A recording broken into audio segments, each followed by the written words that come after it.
स्यों प्रीत लगाई। इक उत्तम पंथ सोहणियो गुर संगत, ते मिलंत जम त्रास मिटाई। एक अरदास पाठ कीरत की, गुर रामदास राखो शरणाई। सतनाम श्री वाहिगुरु साहिब जी। श्लोक महला पहला। पुरखां विरखां दी रथां, तटां मेघां खेतां, दीपां लोआं मंडलां, खंडां वरपंडां, अंडज जेरज उत्पुजां, खाणी सेतजां। सो मित जाणै नानका, सरा मेरा जनता। नानक जंतु पाए कै, संभाले सबना। जिन करते करना किया, चिंता पे करनीता। सो करता चिंता करे, जिन्यो पाया जग। तिस जो हारी स्वास्थ्य तिस, तिस दीवान अभग। नानक सच्चे नाम बिन, क्या टिका क्या तग। वाहिगुरु जी का खालसा, वाहिगुरु जी की फतेह। परम सन्मानयोग गुरु की साजी ਅਤੇ ਨਿਵਾਜੀ ਹੋਈ ਸਾਧ ਸੰਗਤ ਜੀਓ, ਸਤਿਗੁਰੂ ਸਾਹਿਬ ਸ੍ਰੀ ਗੁਰੂ ਗ੍ਰੰਥ ਸਾਹਿਬ ਮਹਾਰਾਜ ਜੀ ਦੀ ਅਪਾਰ ਬਖਸ਼ਿਸ਼ ਦੇ ਸਦਕਾ ਪਾਵਨ ਹਜ਼ੂਰੀ ਦੇ ਵਿੱਚ ਸੰਧਿਆ ਵੇਲੇ ਦੇ ਦੀਵਾਨ ਸਜੇ ਹਨ। ਦੀਵਾਨਾਂ ਦੀ ਪ੍ਰਾਰੰਭਤਾ ਤੇ ਲੜੀਵਾਰ ਗੁਰੂ ਸ਼ਬਦ ਵਿਚਾਰ ਕਥਾ ਪ੍ਰਾਰੰਭ ਹੋਈ ਹੈ। ਤੋ ਲੜੀਵਾਰ ਕਥਾ ਦੇ ਵਿੱਚ ਪਹਿਲੇ ਪਾਤਸ਼ਾਹ ਸਾਹਿਬ ਸ੍ਰੀ ਗੁਰੂ ਨਾਨਕ ਦੇਵ ਮਹਾਰਾਜ ਜੀ ਦੀ ਮੁਬਾਰਕ ਰਸਨਾ ਤੋਂ ਉਚਾਰਨ ਕੀਤੀ ਹੋਈ ਪਾਵਨ ਬਾਣੀ ਆਸਾ ਕੀ ਵਾਰ ਦੀ ਵਿਚਾਰ ਚੱਲ ਰਹੀ ਹੈ।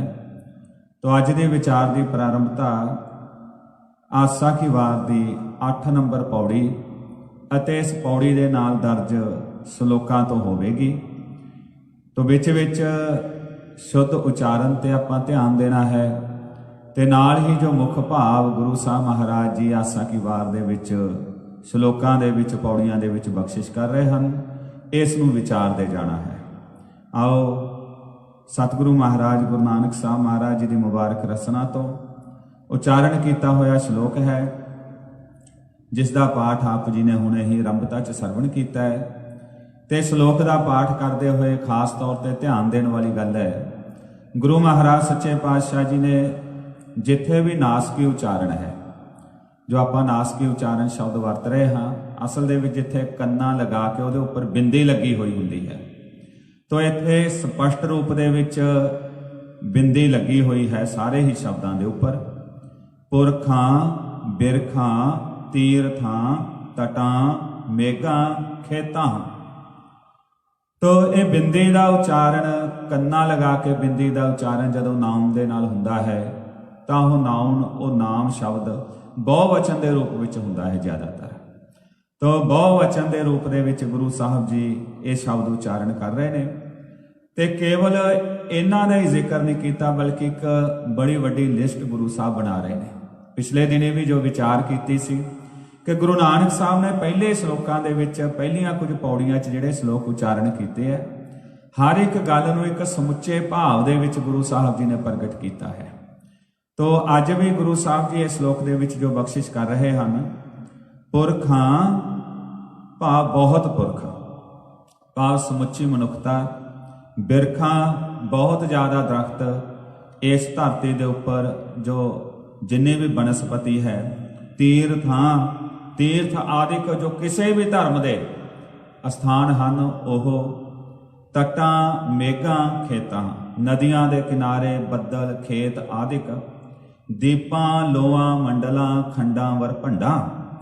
ਦੀਪ ਸਮੁੰਦਰ ਦੇ ਵਿੱਚ ਹੁੰਦੇ ਹਨ, ਜਿਨ੍ਹਾਂ ਦੇ 3 ਪਾਸੇ ਲਗਭਗ ਪਾਣੀ ਲੱਗਦਾ ਹੋਵੇ। ਲੋ 14 ਲੋਕ, 3 ਲੋਕ ਵੀ ਮੰਨੇ, 14 ਲੋਕ ਵੀ ਮੰਨੇ ਹਨ। ਤਾਂ ਹਰ ਇੱਕ ਧਰਮ ਦੇ ਆਪੋ ਆਪਣੇ ਵਿਸ਼ਵਾਸ ਨੇ। ਮੰਡਲ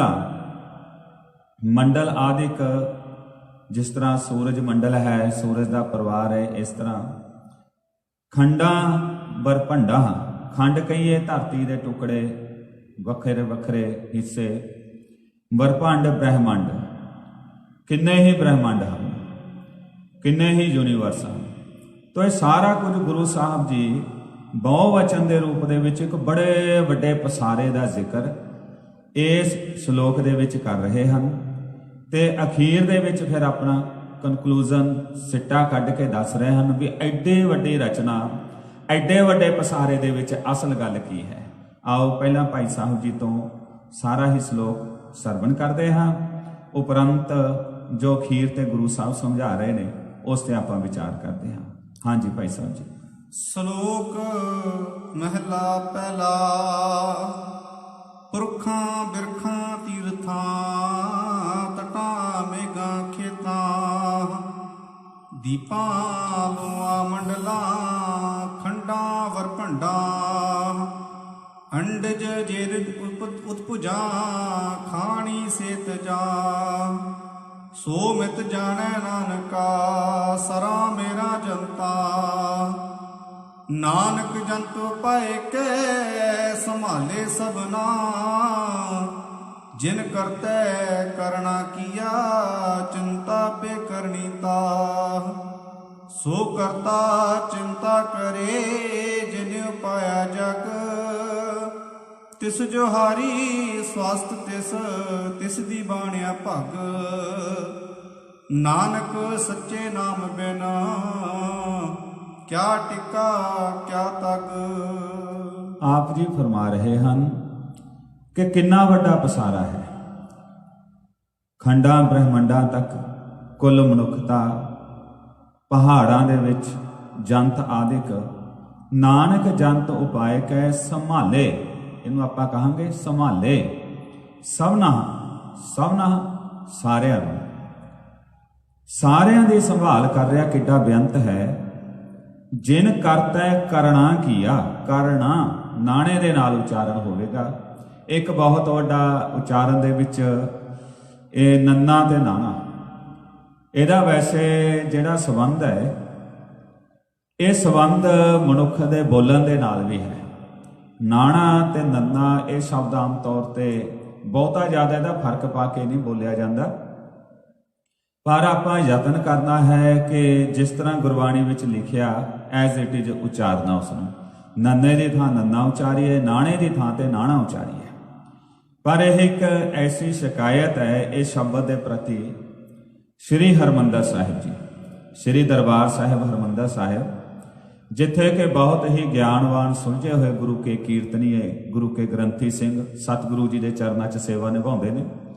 ਈਵਨ ਦਰਬਾਰ ਸਾਹਿਬ ਤੇ ਵੀ ਲਾਈਵ ਟੈਲੀਕਾਸਟ ਹੁੰਦਾ ਤੇ ਕਈ ਵਾਰੀ ਇਸ ਗੱਲ ਦਾ ਸੰਗਤ ਵੱਲੋਂ ਪ੍ਰਬੰਧਕਾਂ ਦੇ ਧਿਆਨ ਵਿੱਚ ਲਿਆਂਦੀ ਗਈ ਕਿ ਨੰਨੇ ਅਤੇ ਨਾਣੇ ਦੇ ਉਚਾਰਨ ਵਿੱਚ ਫਰਕ ਰਹਿ ਜਾਂਦਾ।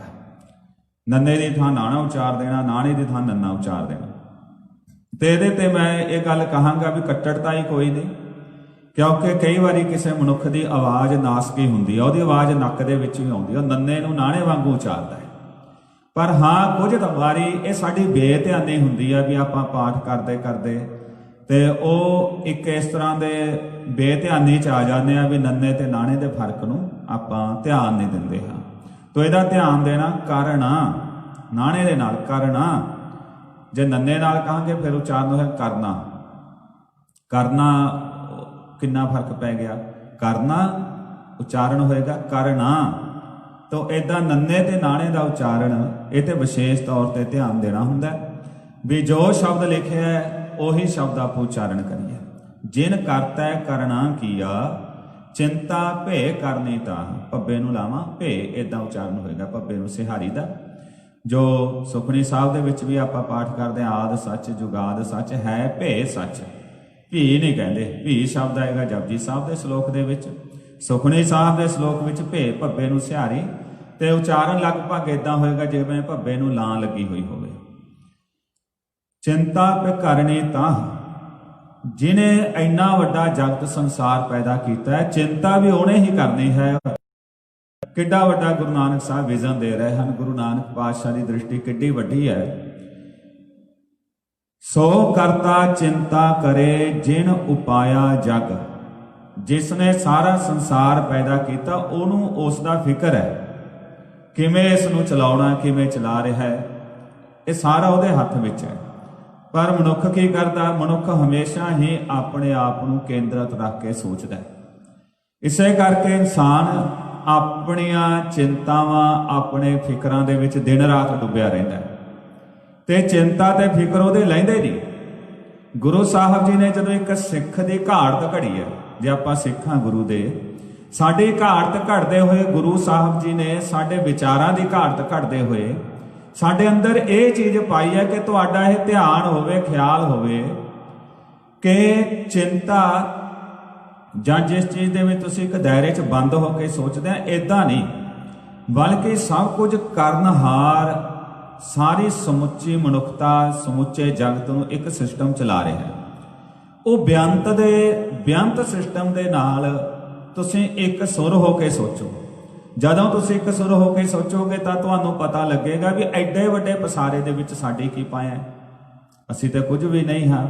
ਮਤਲਬ ਤੁਹਾਡੀ ਚਿੰਤਾ ਦਾ ਬਹੁਤ ਵੱਡਾ, ਫਿਕਰਾਂ ਦਾ ਬਹੁਤ ਵੱਡਾ ਹਿਸਾਬ ਕਿਤਾਬ ਉਦਾਂ ਹੀ ਚਲਾ ਜਾਏਗਾ। ਪਰ ਮਨੁੱਖ ਹਮੇਸ਼ਾ ਹੀ ਆਪਣੇ ਆਪ ਨੂੰ ਕੇਂਦਰਿਤ ਕਰਕੇ ਸੋਚਦਾ ਤੇ ਇੰਨਾ ਜ਼ਿਆਦਾ ਕੇਂਦਰਿਤ ਹੋ ਜਾਂਦਾ ਹੈ ਵੀ ਚਿੰਤਾ ਤੋਂ ਸਿਵਾਏ ਪੱਲੇ ਕੁਝ ਰਹਿੰਦਾ ਹੀ ਨਹੀਂ। ਤਾਂ ਗੁਰੂ ਸਾਹਿਬ ਜੀ ਇਨਸਾਨ ਨੂੰ ਜਿਹੜਾ ਇੱਕ ਖੂਹ ਦੇ ਡੱਡੂ ਦੀ ਤਰ੍ਹਾਂ ਇੱਕ ਸੀਮਤ ਦਾਇਰੇ 'ਚ ਸੋਚ ਰਿਹਾ ਹੈ, ਉਹਨੂੰ ਸਮੁੱਚੀ ਮਨੁੱਖਤਾ ਦਾ, ਸਮੁੱਚੇ ਜਗਤ ਦਾ, ਸਮੁੱਚੇ ਬ੍ਰਹਿਮੰਡ ਦਾ ਵਸਨੀਕ ਬਣਾ ਰਹੇ ਹਨ ਸਤਿਗੁਰੂ ਜੀ। ਇਸ ਸ਼ਲੋਕ ਦੇ ਵਿੱਚ ਆਪ ਜੀ ਨੇ ਦੱਸਿਆ ਵੀ ਐਡੇ ਪਸਾਰੇ ਦੇ ਵਿੱਚ ਪਸਾਰਾ ਬਣਾ ਕੇ ਉਹ ਆਪ ਇਹਨੂੰ ਚਲਾ ਰਿਹਾ ਹੈ। ਤੂੰ ਆਪਣੀ ਸੁਰਤ ਇੱਥੇ ਟਿਕਾ ਕਰ ਕੀ ਤਿਸ ਜੋਹਾਰੀ ਸਵਸਤ ਤਿਸ। ਇਹ ਬਹੁਤ ਜ਼ਿਆਦਾ ਉਚਾਰਨ ਦੇ ਵਿੱਚ ਇੱਕ ਕਮੀ ਹੈ। ਜੋਹਾਰੀ ਕਹਿੰਦੇ ਹਨ ਜ਼ਿਆਦਾਤਰ ਇਸ ਨੂੰ, ਜੋਹਾਰੀ। ਜੋਹਾਰ ਸ਼ਬਦ ਯੂਪੀ ਤੇ ਬਿਹਾਰ ਦੇ ਕੁਝ ਇਲਾਕਿਆਂ ਦੇ ਵਿੱਚ ਨਮਸਕਾਰ ਲਈ ਵਰਤਿਆ ਜਾਂਦਾ। ਉਹ ਕਹਿੰਦੇ ਜੋਹਾਰ ਭਾਵ ਨਮਸਕਾਰ। ਦੋ ਜੋਹਾਰੀ ਸ਼ਬਦ ਗੁਰੂ ਸਾਹਿਬ ਨੇ ਜਿਹੜਾ ਵਰਤਿਆ, ਇਹਨੂੰ ਆਪਾਂ ਇਹਦੇ 'ਚ ਇੱਥੇ ਕਿਰਿਆ ਰੂਪ ਦੇ ਵਿੱਚ ਵੀ ਆ ਗਿਆ ਤੇ ਫਸਟ ਪਰਸਨ ਆ ਗਿਆ, ਸਿੰਗੂਲਰ ਆ ਗਿਆ, ਇਹ ਇੱਕ ਵਚਨ ਆ ਗਿਆ ਤੇ ਆਪਣੇ ਲਈ ਗੱਲ ਕਹੀ ਜਾ ਰਹੀ ਆ। ਤਾਂ ਮਹਾਰਾਜ ਜੀ ਜਦੋਂ ਕੋਈ ਵੀ ਗੱਲ ਗੁਰਬਾਣੀ 'ਚ ਆਪਣੇ ਲਈ ਆਉਂਦੀ ਆ ਤਾਂ ਉੱਥੇ ਆਮ ਤੌਰ ਤੇ ਬਿੰਦੀ ਦਾ ਉਚਾਰਨ ਹੁੰਦਾ, ਨਾਸਕੀ ਉਚਾਰਨ ਹੁੰਦਾ। ਜਿੱਦਾਂ ਆਪਾਂ ਕਹਿੰਦੇ ਆ ਮੈਂ ਵੇਖਾਂ, ਮੈਂ ਖਾਵਾਂ, ਤਾਂ ਇਦਾਂ ਹੀ ਜੋਹਾਰੀ, ਮੈਂ ਜੋਹਾਰ ਕਰਦਾ ਹਾਂ, ਮੈਂ ਨਮਸਕਾਰ ਕਰਦਾ ਹਾਂ।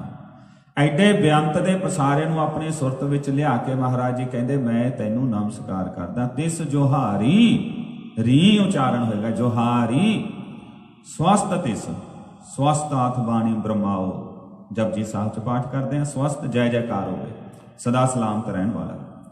ਤਿਸ ਦੀਵਾਨ ਅਭਗ, ਉਹਦਾ ਦੀਵਾਨ ਅਭਾਗਾ ਹੈ, ਕਦੇ ਨਾਸ਼ ਹੋਣ ਵਾਲਾ ਨਹੀਂ ਹੈ, ਭੰਨਿਆ ਜਾਣ ਵਾਲਾ ਨਹੀਂ ਹੈ।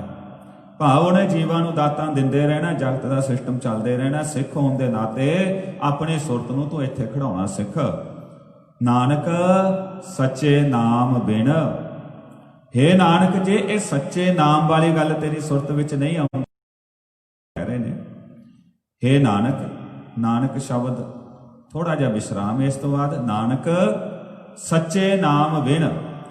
ਜਿਹੜੀ ਨਾਮ ਦੀ, ਰੱਬ ਦੀ ਸਿਫਤ ਸਲਾਹ ਦੀ ਗੱਲ ਜੋ ਸਮਝਾਈ ਜਾ ਰਹੀ ਹੈ, ਜੇ ਤੁਹਾਡੀ ਸਮਝ ਵਿੱਚ ਨਹੀਂ ਆ ਰਹੀ, ਕਿਆ ਟਿੱਕਾ ਕਿਆ ਤੱਗ, ਤਾਂ ਧਾਰਮਿਕ ਹੋਣ ਵਾਲੇ ਮਨੁੱਖ, ਚਾਹੇ ਤੂੰ ਆਪਣੇ ਮੱਥੇ ਤੇ ਟਿੱਕਾ ਲਗਾਈ ਫਿਰਦਾ ਹੈ, ਤੱਗ ਦਾ ਅਰਥ ਹੈ ਜਨੇਊ, ਤਾਗਾ ਆਦਿਕ, ਚਾਹੇ ਤੂੰ ਆਪਣੇ ਸਰੀਰ ਤੇ ਕੋਈ ਤਾਗੇ ਪਾਏ ਹੋਏ ਨੇ, ਭਾਵ ਧਾਰਮਿਕ ਚਿੰਨ੍ਹ, ਕੇਵਲ ਇੱਕ ਧਰਮ ਦੇ ਲੋਕਾਂ ਲਈ ਨਹੀਂ, ਸਾਰਿਆਂ ਲਈ ਹੈ। ਵੀ ਜੇ ਤੈਨੂੰ ਇਹ ਸੱਚੇ ਸਮਝ 'ਚ ਨਹੀਂ ਆ ਰਹੀ, ਤੇਰੀ ਟੇਕ ਉਸ ਬੇਅੰਤ ਤੇ ਨਹੀਂ ਬਣ ਰਹੀ, ਤੇਰੀ ਸੁਰਤ ਦਾ ਇੰਨੇ ਵੱਡੇ ਬ੍ਰਹਿਮੰਡ ਦੇ ਵਿੱਚ ਵਸਦੇ ਹੋਏ ਵੱਲ ਨੂੰ ਫੈਲਾ ਨਹੀਂ ਹੋ ਰਿਹਾ, ਤਾਂ ਤੇਰੇ ਸਰੀਰ ਤੇ ਪਾਏ ਹੋਏ ਧਰਮ ਦੇ ਚਿੰਨ੍ਹ ਕੀ ਨੇ ਇਹ, ਭਾਵ ਇਹਨਾਂ ਦੀ ਕੋਈ ਵੈਲਿਊ ਨਹੀਂ ਹੈ। ਠੀਕ ਹੈ, ਤੇਰੇ ਮਨ 'ਚ ਜਾਂ ਦੁਨੀਆ ਨੂੰ ਦਿਖਾਉਣ ਦੀ ਅਡੰਬਰ ਜਾਂ ਤੂੰ ਕਰ ਲਿਆ, ਅਦਰਵਾਈਜ਼ ਤੈਨੂੰ ਅਜੇ ਧਰਮ ਦੀ ਸੋਝੀ ਨਹੀਂ ਪਈ ਵੀ ਧਰਮ ਕਹਿੰਦੇ ਕਿਹਨੂੰ ਹਨ।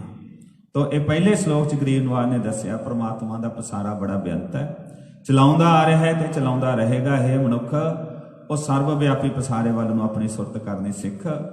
ਇਹੀ ਨਾਮ ਦਾ ਰਸਤਾ, ਇਹੀ ਸਿਫਤ ਸਲਾਹ ਦਾ ਰਸਤਾ ਹੈ। ਜੇ ਤੂੰ ਇਹ ਨਹੀਂ ਸਿੱਖ ਸਕਦਾ ਤਾਂ ਕੇਵਲ ਧਾਰਮਿਕ ਚਿੰਨ੍ਹ ਸਰੀਰ ਤੇ ਧਾਰਨ ਕਰਕੇ ਤੂੰ ਧਰਮੀ ਨਹੀਂ ਬਣ ਸਕਦਾ। ਮਹਿਲਾ ਪਹਿਲਾ। ਲੱਖ ਨੇਕੀਆਂ ਚੰਗਿਆਈਆਂ, ਲੱਖ ਪੁੰਨਾ ਪਰਵਾਨ, ਲੱਖ ਤਪ ਉਪਰ ਤੀਰਥਾਂ, ਸਹਿਜ ਜੋਗ ਬੇਵਾਨ, ਲੱਖ ਸੂਰਤਨ ਸੰਗਰਾਮ, ਰਣ ਮਹਿ ਛੁਟੇ ਪਰਾਨ, ਲੱਖ ਸੁਰਤੀ ਲੱਖ ਗਿਆਨ ਧਿਆਨ, ਪੜੀਐ ਪਾਠ ਪੁਰਾਣ, ਜਿਨ ਕਰਤੈ ਕਰਨਾ ਕੀਆ, ਲਿਖਿਆ ਆਵਣ ਜਾਣ, ਨਾਨਕ ਮਤੀ ਮਿਥਿਆ, ਕਰਮ ਸੱਚਾ ਨਿਸ਼ਾਨ। ਹਾਂਜੀ, ਇਸ ਸ਼ਲੋਕ ਦੇ ਵਿੱਚ ਵੀ ਸਾਹਿਬ ਜੀ ਫਰਮਾ ਰਹੇ ਹਨ, ਦੁਨੀਆ ਦੇ ਵਿੱਚ ਬਹੁਤ ਕੁਝ ਚੰਗਾ ਮੰਨਿਆ ਜਾਂਦਾ ਹੈ ਤੇ ਲੋਕੀ ਉਹ ਚੰਗਾ ਕਰਨ ਦਾ ਯਤਨ ਕਰਦੇ ਆ, ਤੇ ਜਿਹੜਾ ਕੋਈ ਉਹ ਯਤਨ ਕਰਦਾ ਹੈ ਉਹਨੂੰ ਸੰਸਾਰ ਦੇ ਵੱਲੋਂ ਵਾਹ ਵੀ ਕੀਤੀ ਜਾਂਦੀ ਹੈ, ਐਪਰੀਸ਼ੀਏਟ ਕੀਤਾ ਜਾਂਦਾ ਹੈ, ਉਹਦਾ ਮਾਣ ਵਧਾਇਆ ਜਾਂਦਾ ਹੈ। ਪਰ ਅਸਲ ਗੱਲ ਕੀ ਹੈ? ਅਸਲ ਗੱਲ ਕੀ ਹੈ? ਕਿਸ ਦੇ ਵੱਲ ਇਨਸਾਨ ਨੇ ਧਿਆਨ ਰੱਖਣਾ। ਇਹ ਸਾਰਾ ਕੁਝ ਕਰਦੇ ਹੋ, ਦੇਖੋ ਇਹ ਜਿੰਨਾ ਵੀ ਕੁਝ ਹੈ ਇਹ ਪ੍ਰੈਕਟੀਕਲੀ ਜੀਵਨ ਦੇ ਵਿੱਚ ਆਏ ਜਾਏਗਾ, ਚਾਹੇ ਕਿਸੇ ਵੀ ਧਰਮ ਦਾ, ਕਿਸੇ ਵੀ ਦੇਸ਼ ਦਾ, ਕਿਸੇ ਵੀ ਇਲਾਕੇ ਦਾ ਕੋਈ ਮਨੁੱਖ ਹੋਵੇ, ਇਹ ਚੀਜ਼ਾਂ ਪ੍ਰੈਕਟੀਕਲੀ ਉਹਦੇ ਜੀਵਨ ਦੇ ਵਿੱਚ ਆਉਣੀਆਂ ਹਨ। ਪਰ ਇਹ ਸਾਰੀ ਪ੍ਰੈਕਟਿਸ ਨੂੰ ਕਰਦੇ ਹੋਏ ਆਪਣੇ ਅੰਦਰ ਟੇਕ ਦੀ ਟੇਕ ਨਾ ਰੱਖ ਸਕਿਆ, ਫਿਰ ਇਹ ਚੀਜ਼ਾਂ ਉਹਦੇ ਅੰਦਰ ਇੱਕ ਗਲਤ ਹਉਮੈ ਦਾ ਭਾਵ ਪੈਦਾ ਕਰਨਗੀਆਂ, ਜਿਸ ਦੇ ਨਾਲ ਮਨੁੱਖ ਇਹ ਗੁਣ ਕਰਦੇ ਹੋਏ, ਚੰਗੇ ਕਰਮ ਕਰਦੇ ਹੋਏ ਵੀ ਮਾਲਕ ਤੋਂ ਦੂਰ ਜਾਂਦਾ ਜਾਏਗਾ। ਪਰ ਜੇ ਗੁਰੂ ਦੀ ਦੱਸੀ ਹੋਈ ਮਰਿਆਦਾ, ਗੁਰੂ ਦੇ ਦੱਸੇ ਹੋਏ ਸਿਧਾਂਤ ਮੁਤਾਬਕ ਉਹ ਅਸਲ ਟੇਕ ਧਾਰਨ ਕਰ ਲਏ ਤਾਂ ਸੋਨੇ ਤੇ ਸੁਹਾਗਾ ਹੋ ਜਾਏਗਾ। ਕਿਹੜੀਆਂ ਗੱਲਾਂ ਨੇ? ਪਹਿਲਾਂ ਤਾਂ ਗੁਰੂ ਸਾਹਿਬ ਨੇ ਬਖਸ਼ਿਸ਼ ਕੀਤੀ, ਲੱਖ ਨੇਕੀਆਂ ਚੰਗਿਆਈਆਂ, ਇਹ ਸਾਰੇ ਬਹੁ ਵਚਨ ਹੈ, ਤੋ ਇਹਦੇ ਤੇ ਆਪਾਂ ਨਾਸਕੀ ਉਚਾਰਨ ਕਰ ਰਹੇ ਹਾਂ। ਲੱਖ ਨੇਕੀਆਂ ਚੰਗਿਆਈਆਂ, ਲੱਖ ਪੁੰਨਾ ਪਰਵਾਨ। ਪਰਵਾਨ ਹੋਏ ਪੁੰਨ। ਪਰਵਾਨ ਸ਼ਬਦ ਗੁਰਬਾਣੀ 'ਚ ਕਈ ਜਗ੍ਹਾ ਆਵੇਗਾ। ਪਰਵਾਨਤਾ ਦਾ ਅਰਥ ਹੈ ਜਿਹੜੀ ਚੀਜ਼ ਲੋਕਾਂ ਵੱਲੋਂ ਮੰਨ ਲਈ ਜਾਵੇ, ਉਹਦੇ ਲਈ ਪਰਵਾਨ ਸ਼ਬਦ ਗੁਰੂ ਸਾਹਿਬ ਵਚਨ ਕਰਦੇ ਆ। ਪਰ ਇਹਦਾ ਅਰਥ ਕਰਦੇ ਹੋਏ ਬੜਾ ਧਿਆਨ ਰੱਖਣ ਦੀ ਲੋੜ ਹੈ। ਪਰਵਾਨ ਸ਼ਬਦ ਦਾ ਅਰਥ ਕਰਦੇ ਹੋਏ ਧਿਆਨ ਰੱਖਣ ਦੀ ਲੋੜ ਹੈ। ਕਿਉਂ? ਕਿਉਂਕਿ ਪਰਵਾਨ ਸ਼ਬਦ ਦਾ ਜਦੋਂ ਅਰਥ ਕਰਨਾ, ਅਰਥ ਤਾਂ ਹੋ ਗਿਆ ਪ੍ਰਵਾਨ ਕੀਤੀ ਚੀਜ਼, ਪਰ ਉੱਥੇ ਉਹ ਆਪਾਂ ਸ਼ਬਦ ਵਿੱਚ ਇਹ ਦੇਖਣਾ ਵੀ ਇੱਥੇ ਜੋ ਸ਼ਬਦ ਵਰਤਿਆ ਗਿਆ ਹੈ, ਇਹ ਪ੍ਰਵਾਨ ਸ਼ਬਦ ਲੋਕਾਂ ਵੱਲੋਂ ਪ੍ਰਵਾਨ ਕੀਤੀ ਹੋਈ ਗੱਲ ਬਾਰੇ ਵਰਤਿਆ ਗਿਆ ਹੈ ਜਾਂ ਗੁਰੂ ਵੱਲੋਂ ਪ੍ਰਵਾਨ ਕੀਤੀ ਹੋਈ ਗੱਲ ਬਾਰੇ ਵਰਤਿਆ ਗਿਆ। ਧਿਆਨ ਦੇਣਾ, ਇਹ 'ਚ ਫਰਕ ਬਹੁਤ ਹੈ। ਇੱਕ ਉਹ ਗੱਲ ਹੈ ਜਿਹੜੀ ਗੁਰੂ ਵੱਲੋਂ ਪ੍ਰਵਾਨ ਕੀਤੀ ਜਾ ਰਹੀ ਹੈ, ਉਹ ਅਸੀਂ ਮੰਨਣੀ ਹੈ, ਉੱਥੇ ਪਹਿਰਾ ਦੇਣਾ। ਪਰ ਇੱਕ ਉਹ ਗੱਲ ਹੈ ਜਿੱਥੇ ਗੁਰੂ ਸਾਹਿਬ ਲਿਖਦੇ ਨੇ ਵੀ ਲੋਕ ਇਹ ਗੱਲ ਪ੍ਰਵਾਨ, ਲੋਕ ਪ੍ਰਵਾਨਿਤ ਗੱਲ ਹੈ, ਆਮ ਪਬਲਿਕ ਇਹ ਗੱਲਾਂ 'ਚ ਵਿਸ਼ਵਾਸ ਕਰਦੀ ਹੈ, ਫੇਥ ਕਰਦੀ ਹੈ। ਫਿਰ ਇੱਥੇ ਮਤਲਬ ਇੱਕ ਵੱਖਰਾ ਨਜ਼ਰੀਆ ਹੋ ਗਿਆ ਉਹਦੇ ਗੱਲ ਬਾਰੇ, ਵੀ ਲੋਕਾਂ ਦੇ ਪ੍ਰਵਾਨ, ਲੋਕਾਂ ਦੇ ਵਿਸ਼ਵਾਸ ਬਾਰੇ ਗੱਲ ਚੱਲ ਰਹੀ ਹੈ ਇੱਥੇ।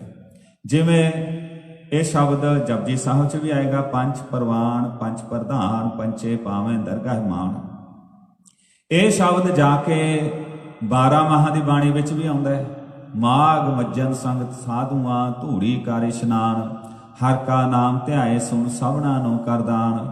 ਇਸ ਪੌੜੀ ਦੇ ਵਿੱਚ ਗੁਰੂ ਸਾਹਿਬ ਜੀ ਫਰਮਾਉਂਦੇ ਨੇ, 68 ਤੀਰਥ ਸਾਗਲ ਪੁੰਨ ਜੀ ਦਇਆ ਪਰਵਾਨ। 68 ਤੀਰਥਾਂ ਤੇ ਇਸ਼ਨਾਨ ਕਰਨਾ, ਪੁੰਨ ਦਾਨ ਕਰਨਾ, ਜੀਵਾਂ ਤੇ ਦਇਆ ਕਰਨੀ, ਇਹ ਗੱਲਾਂ ਕੁਝ ਲੋਕਾਂ 'ਚ ਪ੍ਰਵਾਨ ਕੀਤੀਆਂ ਹੋਈਆਂ ਨੇ। ਇਸ ਤਰ੍ਹਾਂ ਉਹ ਧਰਮ ਦੀ ਡੈਫੀਨੇਸ਼ਨ ਇਦਾਂ ਦਿੰਦੇ ਹਨ। ਤੋ ਇੱਥੇ ਗੁਰੂ ਸਾਹਿਬ ਅਦਰਸ ਦਾ ਵਿਸ਼ਵਾਸ ਦੱਸ ਰਹੇ ਨੇ, ਆਪਣਾ ਨਹੀਂ ਹੈ ਵੀ ਅਦਰਸ ਲੋਕੀ ਕੀ ਕਹਿ ਰਹੇ ਹਨ। ਤੋ ਇਹ ਪ੍ਰਵਾਨ ਸ਼ਬਦ ਜਿੱਥੇ ਵੀ ਆਵੇਗਾ ਪਾਠ ਕਰਦੇ ਹੋਏ, ਉੱਥੇ ਧਿਆਨ ਰੱਖਣਾ ਹੈ ਦੁਨੀਆ ਵੱਲੋਂ ਪ੍ਰਵਾਨ ਕੀਤੀ ਹੋਈ ਗੱਲ ਦਾ ਜ਼ਿਕਰ ਹੋ ਰਿਹਾ ਹੈ ਜਾਂ ਗੁਰੂ ਸਾਹਿਬ ਵੱਲੋਂ ਪ੍ਰਵਾਨ ਕੀਤੀ ਹੋਈ ਗੱਲ ਦਾ ਜ਼ਿਕਰ ਹੋ ਰਿਹਾ। ਤੋ ਇੱਥੇ ਜੋ ਇਸ ਆਸਾ ਕੀ ਵਾਰ ਦੇ ਵਿੱਚ ਆ ਰਿਹਾ, ਇੱਥੇ ਦੁਨੀਆ ਵੱਲੋਂ ਪ੍ਰਵਾਨ ਕੀਤੀ ਹੋਈ ਗੱਲ ਦਾ ਜ਼ਿਕਰ ਹੈ। ਨੇਕੀ ਕਰਨੀ, ਚੰਗਿਆਈ ਕਰਨੀ, ਪੁੰਨ ਤੇ ਦਾਨ ਕਰਨਾ, ਇਹ ਚੀਜ਼ਾਂ ਸਮਾਜ ਵਿੱਚ ਪ੍ਰਵਾਨਿਤ ਨੇ ਕਿ ਮਨੁੱਖ ਨੂੰ ਇਹ ਚੀਜ਼ਾਂ ਕਰਨੀਆਂ ਚਾਹੀਦੀਆਂ, ਤੇ ਲੋਕ ਇਹਦੇ ਲਈ ਐਫਰਟਸ ਕਰਦੇ ਹੈ, ਯਤਨ ਕਰਦੇ ਹਨ। लख तप उपर तीरथां, बहुवचन, सहज जोग बेबान, लख सूरतन संग्राम, रण में छुटह प्राण। ਲੱਖਾਂ ਹੀ ਸੂਰਮੇ ਹਨ, ਉਹ ਵੀ ਆਪਣੇ ਪ੍ਰਾਣ ਜੰਗ ਦੇ ਵਿੱਚ ਗਵਾ ਦਿੰਦੇ ਹਨ ਤੇ ਉਹਨਾਂ ਦੀ ਬੜੀ ਵਾਹ-ਵਾਹ ਹੁੰਦੀ ਹੈ। ਲੱਖ ਸੁਰਤੀ, ਲੱਖਾਂ ਹੀ ਲੋਕ ਸੁਰਤੀ ਧਿਆਨ ਆਦਿਕ ਦੇ ਜਰੀਏ, ਲੱਖ ਗਿਆਨ ਧਿਆਨ, ਲੱਖਾਂ ਹੀ ਲੋਕ ਗਿਆਨ ਅਤੇ ਧਿਆਨ ਕਰਦੇ ਹਨ। ਪੜ੍ਹੀ ਇਹ ਪਾਠ ਪੁਰਾਣ, ਪੁਰਾਣ ਆਦਿਕ ਗ੍ਰੰਥਾਂ ਦੇ ਪਾਠ ਪੜ੍ਹੇ ਜਾਂਦੇ ਹਨ। ਜਿਨ ਕਰਤੈ ਕਰਣਾ ਕੀਆ, ਲਿਖਿਆ ਆਵਣ ਜਾਣ। ਅਸਲ ਗੱਲ ਇਹ ਹੈ ਵੀ ਇਹ ਕਰਤਾ ਪੁਰਖ ਜੀ ਨੇ ਕਰਨਾ ਕਾਰਨ ਰੂਪ ਸੰਸਾਰ ਬਣਾਇਆ ਤੇ ਜੀਵਾਂ ਦਾ ਸੰਸਾਰ ਤੇ ਆਉਣਾ ਜਾਣਾ, ਬਣ ਜਾਣਾ, ਮਿਟ ਜਾਣਾ, ਇਹ ਲੇਖ ਲਿਖਿਆ ਹੋਇਆ, ਭਾਵ ਇੱਕ ਨਿਯਮ ਬਣਾਇਆ ਹੋਇਆ। ਉਹਦੇ ਮੁਤਾਬਕ ਜ਼ਿੰਦਗੀ 'ਚ ਇਹ ਉੱਪਰ ਦੱਸੇ ਉਪਰੋਕਤ ਕਰਮ ਕਰ ਰਹੇ ਨੇ। ਪਰ ਇਹਨਾਂ ਸਾਰਿਆਂ ਦੇ ਵਿੱਚ ਇਹ ਕਰਮ ਕਰਦੇ ਹੋਏ ਪ੍ਰਵਾਨ ਕੌਣ ਹੋ ਗਿਆ, ਲਾਹਾ ਕੌਣ ਲੈ ਗਿਆ? ਨਾਨਕ ਮੱਤੀ, ਮੱਤੀ ਬਹੁਵਚਨ। ਇਹ ਸਾਰੀਆਂ ਮੱਤਾਂ ਨੇ, ਤਰ੍ਹਾਂ ਤਰ੍ਹਾਂ ਦੀਆਂ ਮੱਤਾਂ ਨੇ। ਇਹ ਮਿੱਥਿਆ, ਇਹ ਝੂਠੇ ਹੋ ਜਾਂਦੇ ਹਨ ਜਦੋਂ ਇਹ ਸਾਰੇ ਕਰਮ ਕਰਦੇ ਮਨੁੱਖ ਹਉਮੈ ਅਧੀਨ ਹੋ ਜਾਂਦਾ। ਮੈਂ ਕਰ ਰਿਹਾ, ਮੈਂ ਸੂਰਮਾ, ਮੈਂ ਪੁੰਨ ਦਾਨ ਕਰਨ ਵਾਲਾ, ਮੈਂ ਤੀਰਥਾਂ ਤੇ ਨਹਾਉਣ ਵਾਲਾ। ਫਿਰ ਮਹਾਰਾਜ ਜੀ ਪ੍ਰਵਾਨ ਕਿੱਥੋਂ ਹੁੰਦਾ ਜੀਵ? ਆਪ ਜੀ ਦੱਸਦੇ ਨੇ, ਨਾਨਕ ਮੱਤੀ ਮਿੱਥਿਆ ਕਰਮ ਸੱਚਾ ਨਿਸ਼ਾਨ। ਕਰਮ ਦਾ ਅਰਥ ਹੈ ਵਾਹਿਗੁਰੂ ਜੀ ਦੀ ਬਖਸ਼ਿਸ਼, ਸੱਚਾ ਦਾ ਅਰਥ ਹੈ ਸਦਾ ਰਹਿਣ ਵਾਲਾ, ਨਿਸ਼ਾਨ ਦਾ ਅਰਥ ਹੈ ਨਿਸ਼ਾਨੀ, ਪਰਵਾਨਾ, ਰਾਹਦਾਰੀ, ਸਪਾਂਸਰਿੰਗ ਲੈਟਰ, ਜਿਸ ਦੇ ਜਰੀਏ ਮਨੁੱਖ ਇੱਕ ਥਾਂ ਦੂਜੇ ਥਾਂ ਚਲਾ ਜਾਂਦਾ ਹੈ। ਅਸਲ ਵਿੱਚ ਵਾਹਿਗੁਰੂ ਦਾ ਕਰਮ, ਮਾਲਕ ਦੀ ਬਖਸ਼ਿਸ਼ ਹੀ ਸੱਚਾ ਸਦਾ ਰਹਿਣ ਵਾਲਾ ਨਿਸ਼ਾਨ ਹੈ, ਸਦਾ ਰਹਿਣ ਵਾਲੀ ਨਿਸ਼ਾਨੀ ਹੈ, ਰਾਹਦਾਰੀ ਹੈ, ਜਿਹਦੇ ਜਰੀਏ ਮਨੁੱਖ ਜੀਵ ਉਹਦੇ ਦਰ ਤੇ ਪ੍ਰਵਾਨ ਹੁੰਦਾ ਹੈ। ਭਾਵ ਇਹ ਹੈ ਵੀ ਸਾਰਾ ਕੁਝ ਕਰਦੇ ਹੋਏ ਟੇਕ ਉਹਦੀ ਬਖਸ਼ਿਸ਼ ਦੀ ਰੱਖਣੀ ਹੈ। ਮੈਂ ਵਿਦਵਾਨ ਤਾਂ ਹਾਂ ਜੇ ਤੇਰੀ ਕਿਰਪਾ ਹੈ, ਮੈਂ ਦਾਨੀ ਤਾਂ ਹਾਂ, ਦਾਨ ਤਾਂ ਮੇਰੇ ਤੋਂ ਹੋਇਆ ਕੁਝ ਜੇ ਤੇਰੀ ਕਿਰਪਾ ਹੋਈ। ਨੇਕੀ ਤੇ ਚੰਗਿਆਈ ਦਾ ਕੰਮ ਤਾਂ ਹੋਇਆ ਜੇ ਤੇਰੀ ਬਖਸ਼ਿਸ਼, ਤੇਰੀ ਰਹਿਮਤ ਹੋਈ, ਤੂੰ ਸਰੀਰ ਤੋਂ ਕੰਮ ਲੈ ਲਿਆ। ਸੂਰਮਾ ਤੇ ਯੋਧਾ ਮੈਂ ਤਾਂ ਬਣ ਸਕਿਆ ਜੇ ਤੇਰੀ ਕਿਰਪਾ ਹੋਈ। ਜਿਵੇਂ ਭਾਈ ਬਚਿੱਤਰ ਸਿੰਘ ਜੀ ਦਾ ਜ਼ਿਕਰ ਆਪਣੇ ਸਿੱਖ ਇਤਿਹਾਸ ਵਿੱਚ ਆਉਂਦਾ।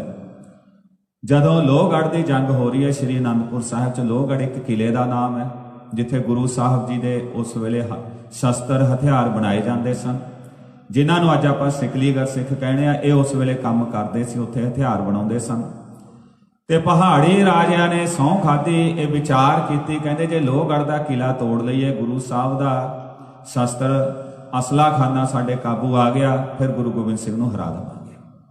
ਉਹ ਕਿਲੇ ਨੂੰ ਤੋੜਨ ਲਈ ਮਸਤ ਹਾਥੀ ਲੈ ਕੇ ਆਏ।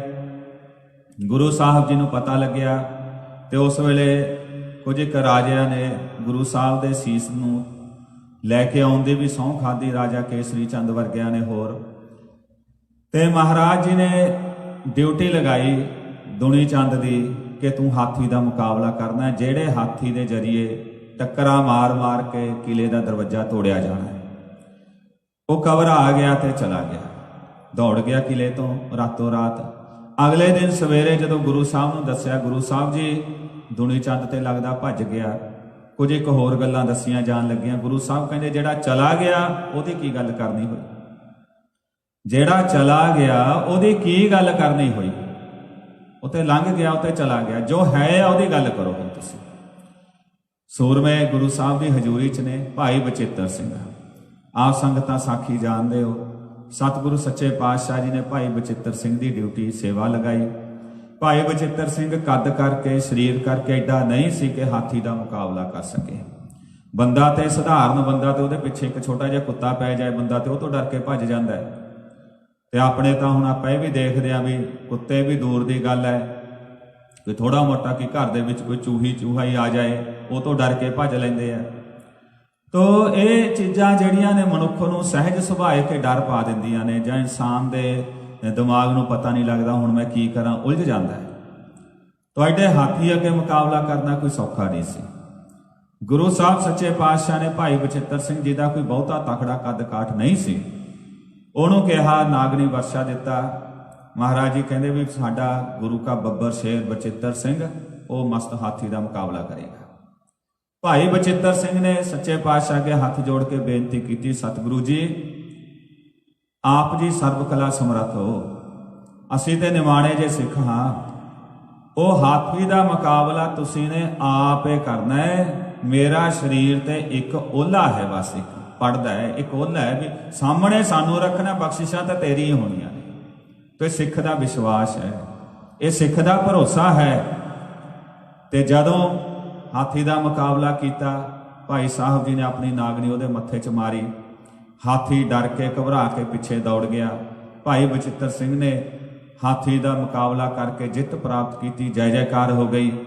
ਪਰ ਭਾਈ ਬਚਿੱਤਰ ਸਿੰਘ ਦੇ ਮਨ 'ਚ ਹੰਕਾਰ ਨਹੀਂ ਆਇਆ। ਉਹਨਾਂ ਦਾ ਸੀਸ ਕਲਗੀਧਰ ਪਾਤਸ਼ਾਹ ਦੇ ਚਰਨਾਂ ਤੇ ਝੁਕਿਆ, ਸੱਚੇ ਪਾਤਸ਼ਾਹ ਤੇਰੀ ਕਿਰਪਾ, ਤੇਰੀ ਰਹਿਮਤ। ਭਾਈ ਨੰਦ ਲਾਲ ਜੀ ਨੇ ਜੋ ਬਚਨ ਲਿਖਿਆ, ਕਹਿੰਦਾ ਮੈਂ ਆਨੰਦਪੁਰ ਸਾਹਿਬ ਦੀਆਂ ਗਲੀਆਂ ਦੇ ਵਿੱਚ ਉਹ ਮੰਗਤੇ ਦੇਖੇ ਜਿਹੜੇ ਬਾਦਸ਼ਾਹੀਆਂ ਵੰਡਦੇ ਨੇ। ਗੁਰੂ ਨਾਨਕ ਦੇ, ਗੁਰੂ ਗੋਬਿੰਦ ਸਿੰਘ ਦੇ ਘਰ ਦੇ ਮੰਗਤੇ ਨੇ, ਗੁਰੂ ਤੋਂ ਦਾਤ ਲੈਂਦੇ ਨੇ। ਪਰ ਗੁਰੂ ਤੋਂ ਦਾਤ ਲੈ ਕੇ ਉਹਨਾਂ 'ਚ ਐਡੀ ਕੁ ਤਾਕਤ ਆ ਜਾਂਦੀ ਹੈ, ਉਹ ਦੂਜਿਆਂ ਨੂੰ ਬਾਦਸ਼ਾਹੀ ਵੰਡ ਸਕਦੇ ਹੈ। ਤੋ ਇਹ ਸਿੱਖ ਦਾ ਵਿਸ਼ਵਾਸ ਹੈ, ਸਿੱਖ ਦਾ ਭਰੋਸਾ ਹੋਣਾ ਚਾਹੀਦਾ ਵੀ ਤੇਰੀ ਕਿਰਪਾ ਦੇ ਨਾਲ, ਤਪਸਾਦ ਤੇਰੀ ਰਹਿਮਤ ਦੇ ਨਾਲ, ਤੇਰੀ ਬਖਸ਼ਿਸ਼ ਦੇ ਨਾਲ ਸਾਰੇ ਕਰਮ ਕਰਦੇ ਹੋਏ ਟੇਕ ਉਹਦੀ ਬਖਸ਼ਿਸ਼ ਦੀ ਰੱਖਣੀ। ਜਿਹੜਾ ਬਖਸ਼ਿਸ਼ ਦੀ ਟੇਕ ਰੱਖ ਜਾਂਦਾ ਹੈ ਉਹ ਆਪਣੇ ਕਰਮਾਂ ਨੂੰ ਸਫਲਾ ਕਰ ਜਾਂਦਾ ਹੈ, ਜੀਵਨ ਸਫਲਾ ਕਰ ਜਾਂਦਾ ਹੈ। ਜਿਹੜਾ ਨਹੀਂ ਬਖਸ਼ਿਸ਼ ਦੀ ਟੇਕ ਰੱਖਦਾ ਉਹ ਸਾਰਾ ਕੁਝ ਕਰਦੇ ਵੀ ਨਾਨਕ ਮੱਤੀ ਮਿੱਥਿਆ। ਹੇ ਨਾਨਕ, ਸਾਰੀਆਂ ਮੱਤਾਂ ਉਹਨਾਂ ਦੀਆਂ ਝੂਠੀਆਂ ਹੀ ਪੈ ਗਈਆਂ, ਹੰਕਾਰ ਤੇ ਆਧਾਰਿਤ ਹੋ ਕੇ ਚੱਲੇ।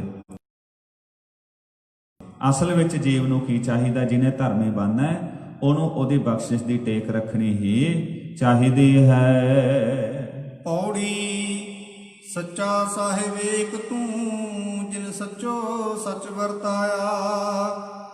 ਜਿਸ ਤੂੰ ਦੇਹ ਤਿਸ ਮਿਲੈ ਸੱਚ, ਤਾਂ ਤਿਨੀ ਸੱਚ ਕਮਾਇਆ। ਸਤਿਗੁਰ ਮਿਲਿਆ ਸੱਚ ਪਾਇਆ, ਜਿਨ ਕੈ ਹਿਰਦੈ ਸੱਚ ਵਸਾਇਆ। ਮੂਰਖ ਸੱਚ ਨਾ ਜਾਣਨੀ, ਮਨ ਮੁਖੀ ਜਨਮ ਗਵਾਇਆ। ਵਿੱਚ ਦੁਨੀਆ ਕਾਹੇ ਆਇਆ, ਵਿੱਚ ਦੁਨੀਆ ਕਾਹੇ ਆਇਆ। ਪੌੜੀ ਸੱਚਾ ਸਾਹਿਬ ਏਕ ਤੂੰ, ਜਿਨ ਸੱਚੋ ਸੱਚ ਵਰਤਾਇਆ। ਵਾਹਿਗੁਰੂ ਜੀ ਦੀ ਬੇਅੰਤ ਦੀ ਸਿਫਤ ਕੀਤੀ। ਤੂੰ ਸੱਚਾ ਮਾਲਕ ਹੈ, ਸਦਾ ਰਹਿਣ ਵਾਲਾ ਮਾਲਕ ਹੈ, ਤੇ ਤੇਰੇ ਵਰਤਾਰੇ ਦੇ ਵਿੱਚ ਹਮੇਸ਼ਾ ਹੀ ਸੱਚ। ਮਾਲਕ ਸੱਚਾ, ਉਹਦਾ ਵਰਤਾਰਾ ਵੀ ਸੱਚਾ, ਉਹ ਨਹੀਂ ਝੂਠਾ ਹੈ।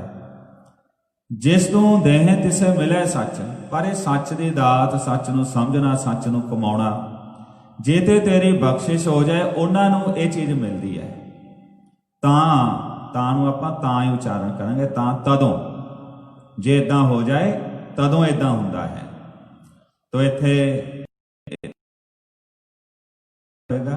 ਤਿੰਨੇ ਸੱਚ ਕਮਾਇਆ। ਤਿੰਨੇ ਹਲੰਤ ਲੱਗੀ ਹੋਈ ਹੈ ਨੰਨੇ ਦੇ ਪੈਰ 'ਚ, ਤਿੰਨੇ ਉਹਨਾਂ ਨੇ ਸੱਚ ਕਮਾਇਆ, ਸੱਚ ਨੂੰ ਕਮਾਇਆ ਹੈ ਜੀਵਨ ਦੇ ਵਿੱਚ। ਪਰ ਸੱਚ ਮਿਲਿਆ ਕਿੱਥੋਂ? ਸਤਿਗੁਰ ਮਿਲਿਆ, ਸੱਚ ਪਾਇਆ। ਮਿਲਿਆ, ਮਿਲੀਏ ਨਹੀਂ ਕਹਿਣਾ ਇਹਨੂੰ, ਸਿਹਾਰੀ ਮਿਲਿਆ, ਸੁਣਿਆ। ਜੋ ਜਪਜੀ ਸਾਹਿਬ 'ਚ ਪਾਠ ਕਰਦੇ ਆਪਾਂ ਸੁਣਿਆ। ਇਹ 'ਚ ਫਰਕ ਕੀ ਹੈ? ਕਈ ਵਾਰੀ ਆਪਾਂ ਕਹਿੰਦੇ ਆ ਵੀ ਫਰਕ ਕੀ ਹੈ। ਸੁਣਿਆ ਸ਼ਬਦ ਦੇ ਵਿੱਚ ਫਰਕ, ਉਚਾਰਨ ਦੇ ਵਿੱਚ ਤੇ ਅਰਥ 'ਚ ਆ ਜਾਏਗਾ। ਸੁਣੀਏ ਜਦੋਂ ਆਪਾਂ ਕਹਾਂਗੇ ਸੁਣੀਏ, ਉਹ ਇੱਕ ਗੱਲ ਹੋ ਗਈ ਉੱਥੇ। ਮਤਲਬ ਉੱਥੇ ਸ਼ੋਰਟੀ ਨਹੀਂ ਹੈ ਵੀ ਇਦਾਂ ਸ਼ੋਰਟਲੀ ਹੁੰਦਾ ਹੀ ਹੁੰਦਾ ਹੈ। ਸੁਣੀ ਹੈ, ਜੇ ਸੁਣ ਲਈਏ ਉੱਥੇ ਅਰਥ ਇਦਾਂ ਹੋਏਗਾ। ਸੁਣੀ ਹੈ ਜੇ ਆਪਾਂ ਸੁਣੀਏ ਉਚਾਰਾਂਗੇ। ਪਰ ਗੁਰੂ ਨਾਨਕ ਸਾਹਿਬ ਤਾਂ ਸ਼ੋਰਲੀ ਗੱਲ ਕਹਿ ਰਹੇ ਨੇ, ਪੱਕੀ, ਡੈਫੀਨੇਟਲੀ ਇਦਾਂ ਹੋਵੇਗਾ ਹੀ ਹੋਵੇਗਾ। ਜੇ ਡੈਫੀਨੇਟਲੀ ਗੱਲ ਕਰਨੀ ਆ, ਪੱਕੀ ਗੱਲ ਕਰਨੀ ਆ ਵੀ ਇਦਾਂ ਹੋਵੇਗਾ ਹੀ ਹੋਵੇਗਾ, ਤਾਂ ਸ਼ਬਦ ਹੋਏਗਾ ਸੁਣੇ ਹੈ। ਸੁਣਨ ਦੇ ਸਦਕਾ ਸਿੱਧ ਪੀਰ ਸੁਰਨਾਥ। ਸੁਣਨ ਦੇ ਨਾਲ ਕੀ ਹੁੰਦਾ ਹੈ? ਅਖੀਰ ਦੀ ਪੌੜੀ ਦੇ ਵਿੱਚ ਪੰਕਤੀ ਆਈ ਜਾਂਦੀ ਹੈ, ਹਰੇਕ ਅਖੀਰਲੀ ਪੰਕਤੀ, ਸੁਣਿਆ ਦੁੱਖ ਪਾਪ ਕਾ ਨਾਸ਼। ਸੁਣਨ ਦੇ ਸਦਕਾ ਦੁੱਖਾਂ ਤੇ ਪਾਪਾਂ ਦਾ ਨਾਸ਼ ਹੁੰਦਾ ਹੈ। ਡੈਫੀਨੇਟਲੀ ਇੱਕ ਗੱਲ ਕਹੀ ਜਾ ਰਹੀ ਹੈ ਪੂਰੇ ਭਰੋਸੇ ਦੇ ਨਾਲ। ਇਹ ਹੈ ਫਰਕ ਉਚਾਰਨ ਦਾ। ਹੁਣ ਗੁਰੂ ਸਾਹਿਬ ਜਿਹੜੀ ਗੱਲ ਨੂੰ ਭਰੋਸੇ ਨਾਲ ਕਹਿ ਰਹੇ ਨੇ ਵੀ ਇਦਾਂ ਹੋਵੇਗਾ, ਜੇ ਅਸੀਂ ਉਚਾਰਨ ਕਰਾਂਗੇ ਸੁਣੀਏ ਉੱਥੇ ਅਰਥ ਬਣੇਗਾ, ਜੇ ਸੁਣ ਲਈਏ ਇਹਦਾ ਮਤਲਬ ਅਸੀਂ ਗੁਰੂ ਸਾਹਿਬ ਦੀ ਗੱਲ ਨੂੰ ਬਹੁਤ ਹੱਦ ਤੱਕ ਉਹਦੇ ਅਰਥ ਨੂੰ ਲੂਜ਼ ਕਰ ਰਹੇ ਹਾਂ। ਤੋ ਧਿਆਨ ਦੇਣਾ, ਸਿਹਾਰੀ ਤੇ ਬਿਹਾਰੀ ਦੇ ਨਾਲ ਉਚਾਰਨ 'ਚ ਵੀ ਫਰਕ ਪੈਂਦਾ ਤੇ ਅਰਥਾਂ ਵਿੱਚ ਵੀ ਫਰਕ ਪੈਂਦਾ ਹੈ। ਇੱਥੇ ਜਿਹੜਾ ਸ਼ਬਦ ਆ ਰਿਹਾ ਹੈ ਮਿਲਿਆ, ਮਿਲਣ ਦੇ ਸਦਕਾ ਸੱਚ ਪਾਇਆ, ਸੱਚ ਮਿਲ ਜਾਂਦਾ ਹੈ। ਹੁਣ ਜੇ ਆਪਾਂ ਕਹੀ ਮਿਲੀ ਹੈ, ਉੱਥੇ ਅਰਥ ਬਣੇਗਾ ਜੇ ਮਿਲ ਲਈਏ, ਜੇ ਚਲੇ ਜਾਈਏ। ਮਤਲਬ ਉਹ ਗੱਲ ਜਿੰਨੇ ਇਨਸਿਸਟ ਕਰਕੇ ਕਹੀ ਜਾ ਰਹੀ ਹੈ, ਜਿੰਨਾ ਜ਼ੋਰ ਦਿੱਤਾ ਜਾ ਰਿਹਾ ਉਹ ਗੱਲ ਤੇ ਓਨਾ ਜ਼ੋਰ ਨਹੀਂ ਆਏਗਾ ਉਸ ਦੇ ਉੱਪਰ। ਤਾਂ ਆਪ ਜੀ ਫਰਮਾ ਰਹੇ ਹਨ ਮਿਲਿਆ, ਮਿਲੇ ਹੈ, ਇਹਨੂੰ ਮਿਲਿਆ ਨਹੀਂ ਕਹਿਣਾ ਹੈਗਾ। ਤੇ ਵੀਰ ਜੀ ਨੇ ਬਹੁਤ ਵਧੀਆ ਸ਼ੁੱਧ ਉਚਾਰਨ ਕੀਤਾ ਹੈ। ਤੇ ਮੈਂ ਬਹੁਤੀ ਵਾਰੀ ਕਈ ਵਾਰੀ ਰੋਕਣਾ ਵੀ ਚਾਹਣਾ ਹੁੰਦਾ, ਪਰ ਜਦੋਂ ਪਿਆਰ ਨਾਲ ਪੜ੍ਹ ਰਹੇ ਨੇ ਫਿਰ ਮੈਂ ਰੋਕਦਾ ਵੀ ਨਹੀਂ ਹਾਂ, ਕਿਉਂਕਿ ਸੰਗਤ ਨੂੰ ਵੀ ਰਸ ਬਣਿਆ ਹੁੰਦਾ ਹੈ ਜਦੋਂ ਪਿਆਰ ਨਾਲ ਬਾਣੀ ਪੜ੍ਹੀ। ਤੋ ਆਪਾਂ ਗੁਰੂ ਸਾਹਿਬ ਦੇ ਬਚਨਾਂ ਦਾ ਆਨੰਦ ਵੀ ਲੈਣਾ, ਰਸ ਵੀ ਲੈਣਾ ਹੈ, ਤੇ ਨਾਲ ਨਾਲ ਵਿਚਾਰ ਕਰਕੇ ਹੋਰ ਪਹਿਲੀਆਂ ਨੂੰ ਵੀ ਸਮਝਣ ਦਾ ਯਤਨ ਕਰਨਾ। ਸਤਿਗੁਰ ਮਿਲਿਆ ਸੱਚ ਪਾਇਆ, ਜਿਨ ਕੈ ਹਿਰਦੈ ਸੱਚ ਵਸਾਇਆ। ਮੂਰਖ ਸੱਚ ਨਾ ਜਾਣਨੀ, ਮੂਰਖ ਸੱਚ ਨਾ ਜਾਣਨੀ। ਮੂਰਖ ਤੋਂ ਬਾਅਦ ਹਲਕਾ ਜਿਹਾ ਵਿਸਰਾਮ। ਜਿਹੜਾ ਮੂਰਖ ਬੰਦਾ ਹੈ, ਜੋ ਮੂਰਖ ਇਨਸਾਨ ਹਨ, ਮੂਰਖ ਕਿਹਨੂੰ ਕਹਿੰਦੇ ਨੇ? ਮੂੰਹ ਰੱਖ। ਜਿਹੜਾ ਆਪਣੀ ਗੱਲ ਨੂੰ ਕੇਵਲ ਮੂੰਹ ਵਿੱਚ ਹੀ ਰੱਖਣੀ ਜਾਣਦਾ, ਮੂੰਹ ਤੋਂ ਬੋਲੀ ਜਾ ਰਿਹਾ, ਉਹ ਗੱਲ ਦੇ ਭਾਵ ਨੂੰ ਦਿਮਾਗ 'ਚ ਨਹੀਂ ਰੱਖ ਰਿਹਾ, ਉਹਨੂੰ ਕਹਿੰਦੇ ਨੇ ਮੂਰਖ। ਮੂੰਹ ਰੱਖ ਸੱਚ ਨਾ ਜਾਣਨੀ। ਜਿਹੜੇ ਮੂੰਹ 'ਚ ਬਸ ਗੱਲਾਂ ਬੋਲੀ ਜਾ ਰਿਹਾ, ਅੰਦਰ ਵਿਚਾਰਦੇ ਨਹੀਂ। ਸੱਚ ਨਾ ਜਾਣਨੀ, ਉਹ ਸੱਚ ਨੂੰ ਨਹੀਂ ਜਾਣ ਸਕਦੇ। ਮਨਮੁਖੀ ਜਨਮ ਗਵਾਇਆ, ਉਹਨਾਂ ਮਨਮੁਖਾਂ ਨੇ ਜਨਮ ਗਵਾ ਲਿਆ। ਮਨਮੁਖੀ ਇਹ ਵੀ ਬਹੁ ਵਚਨ ਹੈ, ਪਲੂਰਲ ਦੇ ਵਿੱਚ ਆਏਗਾ, ਤੇ ਉਚਾਰਨ ਮਨਮੁਖੀ ਹੋਵੇਗਾ। ਮਨਮੁਖੀ ਜਨਮ ਗਵਾਇਆ, ਉਹਨਾਂ ਮਨ ਪਿੱਛੇ ਚੱਲਣ ਵਾਲਿਆਂ ਨੇ ਜਨਮ ਅਜਾਈ ਗਵਾ ਦਿੱਤਾ। ਵਿੱਚ ਦੁਨੀਆ ਕਾਹੇ ਆਇਆ, ਇਹੋ ਜਿਹਾ ਮਨੁੱਖ ਦੁਨੀਆ ਵਿੱਚ ਕਾਹਦੇ ਲਈ ਆਇਆ? ਭਾਵ ਉਹਦੇ ਆਏ ਦਾ ਕੋਈ ਫਾਇਦਾ ਨਾ ਹੋਇਆ, ਫਿਰ ਉਹ ਕੋਈ ਲਾਹਾ ਨਾ ਲੈ ਕੇ ਜਾ ਸਕਿਆ। ਜਿਹੜਾ ਮਨੁੱਖ ਇਸ ਤਰ੍ਹਾਂ ਚੱਲਦਾ ਹੈ, ਮਨ ਨੂੰ ਘੱਲੇ ਉੱਠੀ ਚੱਲੇ, ਸਾਧ ਨਹੀਂ ਅਵੇ ਹੀ ਗੱਲੇ। ਆਇਆ ਸੀ ਚਲਾ ਗਿਆ, ਗੁਰੂ ਸਾਹਿਬ ਕਹਿੰਦੇ ਸਵਾਦ ਆਇਆ ਨਹੀਂ। ਜਿਵੇਂ ਮਨੁੱਖ ਹੈ ਤੈਨੂੰ ਇੰਨੀ ਸੂਝ ਦਿੱਤੀ, ਸੰਸਾਰ ਦੀ, ਜਗਤ ਦੀ, ਸਾਰੇ ਕਾਹੇ ਦੀ ਸੂਝ, ਤੇ ਇੰਨੀ ਸੋਝੀ ਤੇ ਗਿਆਨ ਲੈ ਕੇ ਇਨਸਾਨ ਨੇ ਕੀ ਕੀਤਾ? ਚਿੰਤਾ, ਫਿਕਰ, ਤੌਖਲੇ ਇਕੱਠੇ ਕੀਤੇ। ਚਾਹੀਦਾ ਸੀ ਵੀ ਇੰਨੀ ਸੋਝੀ ਤੇ ਗਿਆਨ ਲੈ ਕੇ ਮਨੁੱਖ ਆਤਮਕ ਆਨੰਦ ਮਾਣਦਾ, ਰਸ ਮਾਣਦਾ, ਤੇ ਬੇਅੰਤ ਦੀਆਂ ਸਿਫਤਾਂ ਕਰਦਾ, ਉਹਦੀ ਬਣਾਈ ਹੋਈ ਰਚਨਾ ਨੂੰ ਦੇਖਦਾ, ਸਿਫਤ ਸਲਾਹਣਾ ਕਰਦਾ, ਤੇ ਇਸ ਮਨੁੱਖਾ ਜੀਵਨ ਦੇ ਵਿੱਚ ਐਨ ਆਨੰਦ ਦੇ ਵਿੱਚ ਆ ਕੇ ਰਹਿੰਦਾ। ਪਰ ਹੋਇਆ ਇਹਦੇ ਉਲਟ ਹੀ। ਤਾਂ ਸਾਹਿਬ ਜੀ ਫਰਮਾਉਂਦੇ ਹਨ, ਕਾਹਦੇ ਲਈ ਵਿੱਚ ਦੁਨੀਆ ਕਾਹੇ ਹੈ, ਕਾਹਦੇ ਲਈ ਆਇਆ? ਤੂੰ ਤਾਂ ਚਿੰਤਾ ਹੀ ਖੱਟ ਕੇ ਲੈ ਕੇ ਗਿਆ। ਹੇ ਮਨੁੱਖ, ਭਾਵ ਇਹ ਹੈ ਵੀ ਇੱਥੇ ਜੇ ਆਇਆ ਗੁਰੂ ਦੇ ਲੜ ਲੱਗ ਕੇ ਜੀਵਨ ਦੇ ਵਿੱਚ ਸੱਚ ਨੂੰ ਸਮਝਣ, ਜਾਣਨ ਅਤੇ ਕਮਾਉਣ ਦਾ ਆਪਾਂ ਯਤਨ ਕਰੀਏ। ਸ਼ਲੋਕ ਮਹਿਲਾ ਪਹਿਲਾ। ਪੜ ਪੜ ਗੱਡੀ ਲੱਦੀ ਐ, ਪੜ ਪੜ ਭਰੀਏ ਸਾਥ। ਪੜ ਪੜ ਬੇੜੀ ਪਾਈ ਐ, ਪੜ ਪੜ ਗੱਡੀਏ ਖਾਤ। ਪੜੀਏ ਜੇਤੇ ਬਰਸ ਬਰਸ, ਪੜੀਏ ਜੇਤੇ ਮਾਸ। ਪੜੀਏ ਜੇਤੀ ਅਰਜਾ, ਪੜੀਏ ਜੇਤੇ ਸਾਸ। ਨਾਨਕ ਲੇਖੈ ਇੱਕ ਗੱਲ, ਹੋਰ ਹੂੰ ਮੈਂ ਝਕਣਾ ਝਾਖ। ਤੋ ਇੱਥੇ 8 ਨੰਬਰ ਪੌੜੀ ਸੰਪੂਰਨ ਹੋ ਗਈ ਸੀ। ਹੁਣ 9 ਨੰਬਰ ਪੌੜੀ ਤੇ ਉਹਦੇ ਨਾਲ ਦੇ ਸ਼ਲੋਕ ਆਰੰਭ ਹੋ ਰਹੇ ਨੇ। ਤੇ ਇਹਨਾਂ ਸ਼ਲੋਕਾਂ ਦੇ ਵਿੱਚ ਤੇ ਪੌੜੀ ਦੇ ਵਿੱਚ ਗੁਰੂ ਸਾਹਿਬ ਜੀ ਨੇ ਬਹੁਤ ਜ਼ਿਆਦਾ ਧਰਮ ਦੇ ਨਾਂ ਤੇ ਜਿਹੜੇ ਤਰ੍ਹਾਂ ਦੇ ਕਰਮ ਕਾਂਡ ਚੱਲ ਰਹੇ ਹਨ ਉਹਨਾਂ ਦਾ ਜ਼ਿਕਰ ਕੀਤਾ। ਪਰ ਪਹਿਲਾ ਸ਼ਲੋਕ ਜਿਸ ਦਾ ਪਾਠ ਆਪ ਜੀ ਨੇ ਸਰਵਣ ਕੀਤਾ ਹੈ, ਇਹ 9 ਨੰਬਰ ਪੌੜੀ ਦਾ ਪਹਿਲਾ ਸ਼ਲੋਕ ਹੈ ਤੇ ਪਹਿਲੇ ਪਾਤਸ਼ਾਹ ਜੀ ਦੀ ਰਸਨਾ ਤੋਂ ਉਚਾਰਨ ਕੀਤਾ ਹੋਇਆ ਸ਼ਲੋਕ ਹੈ।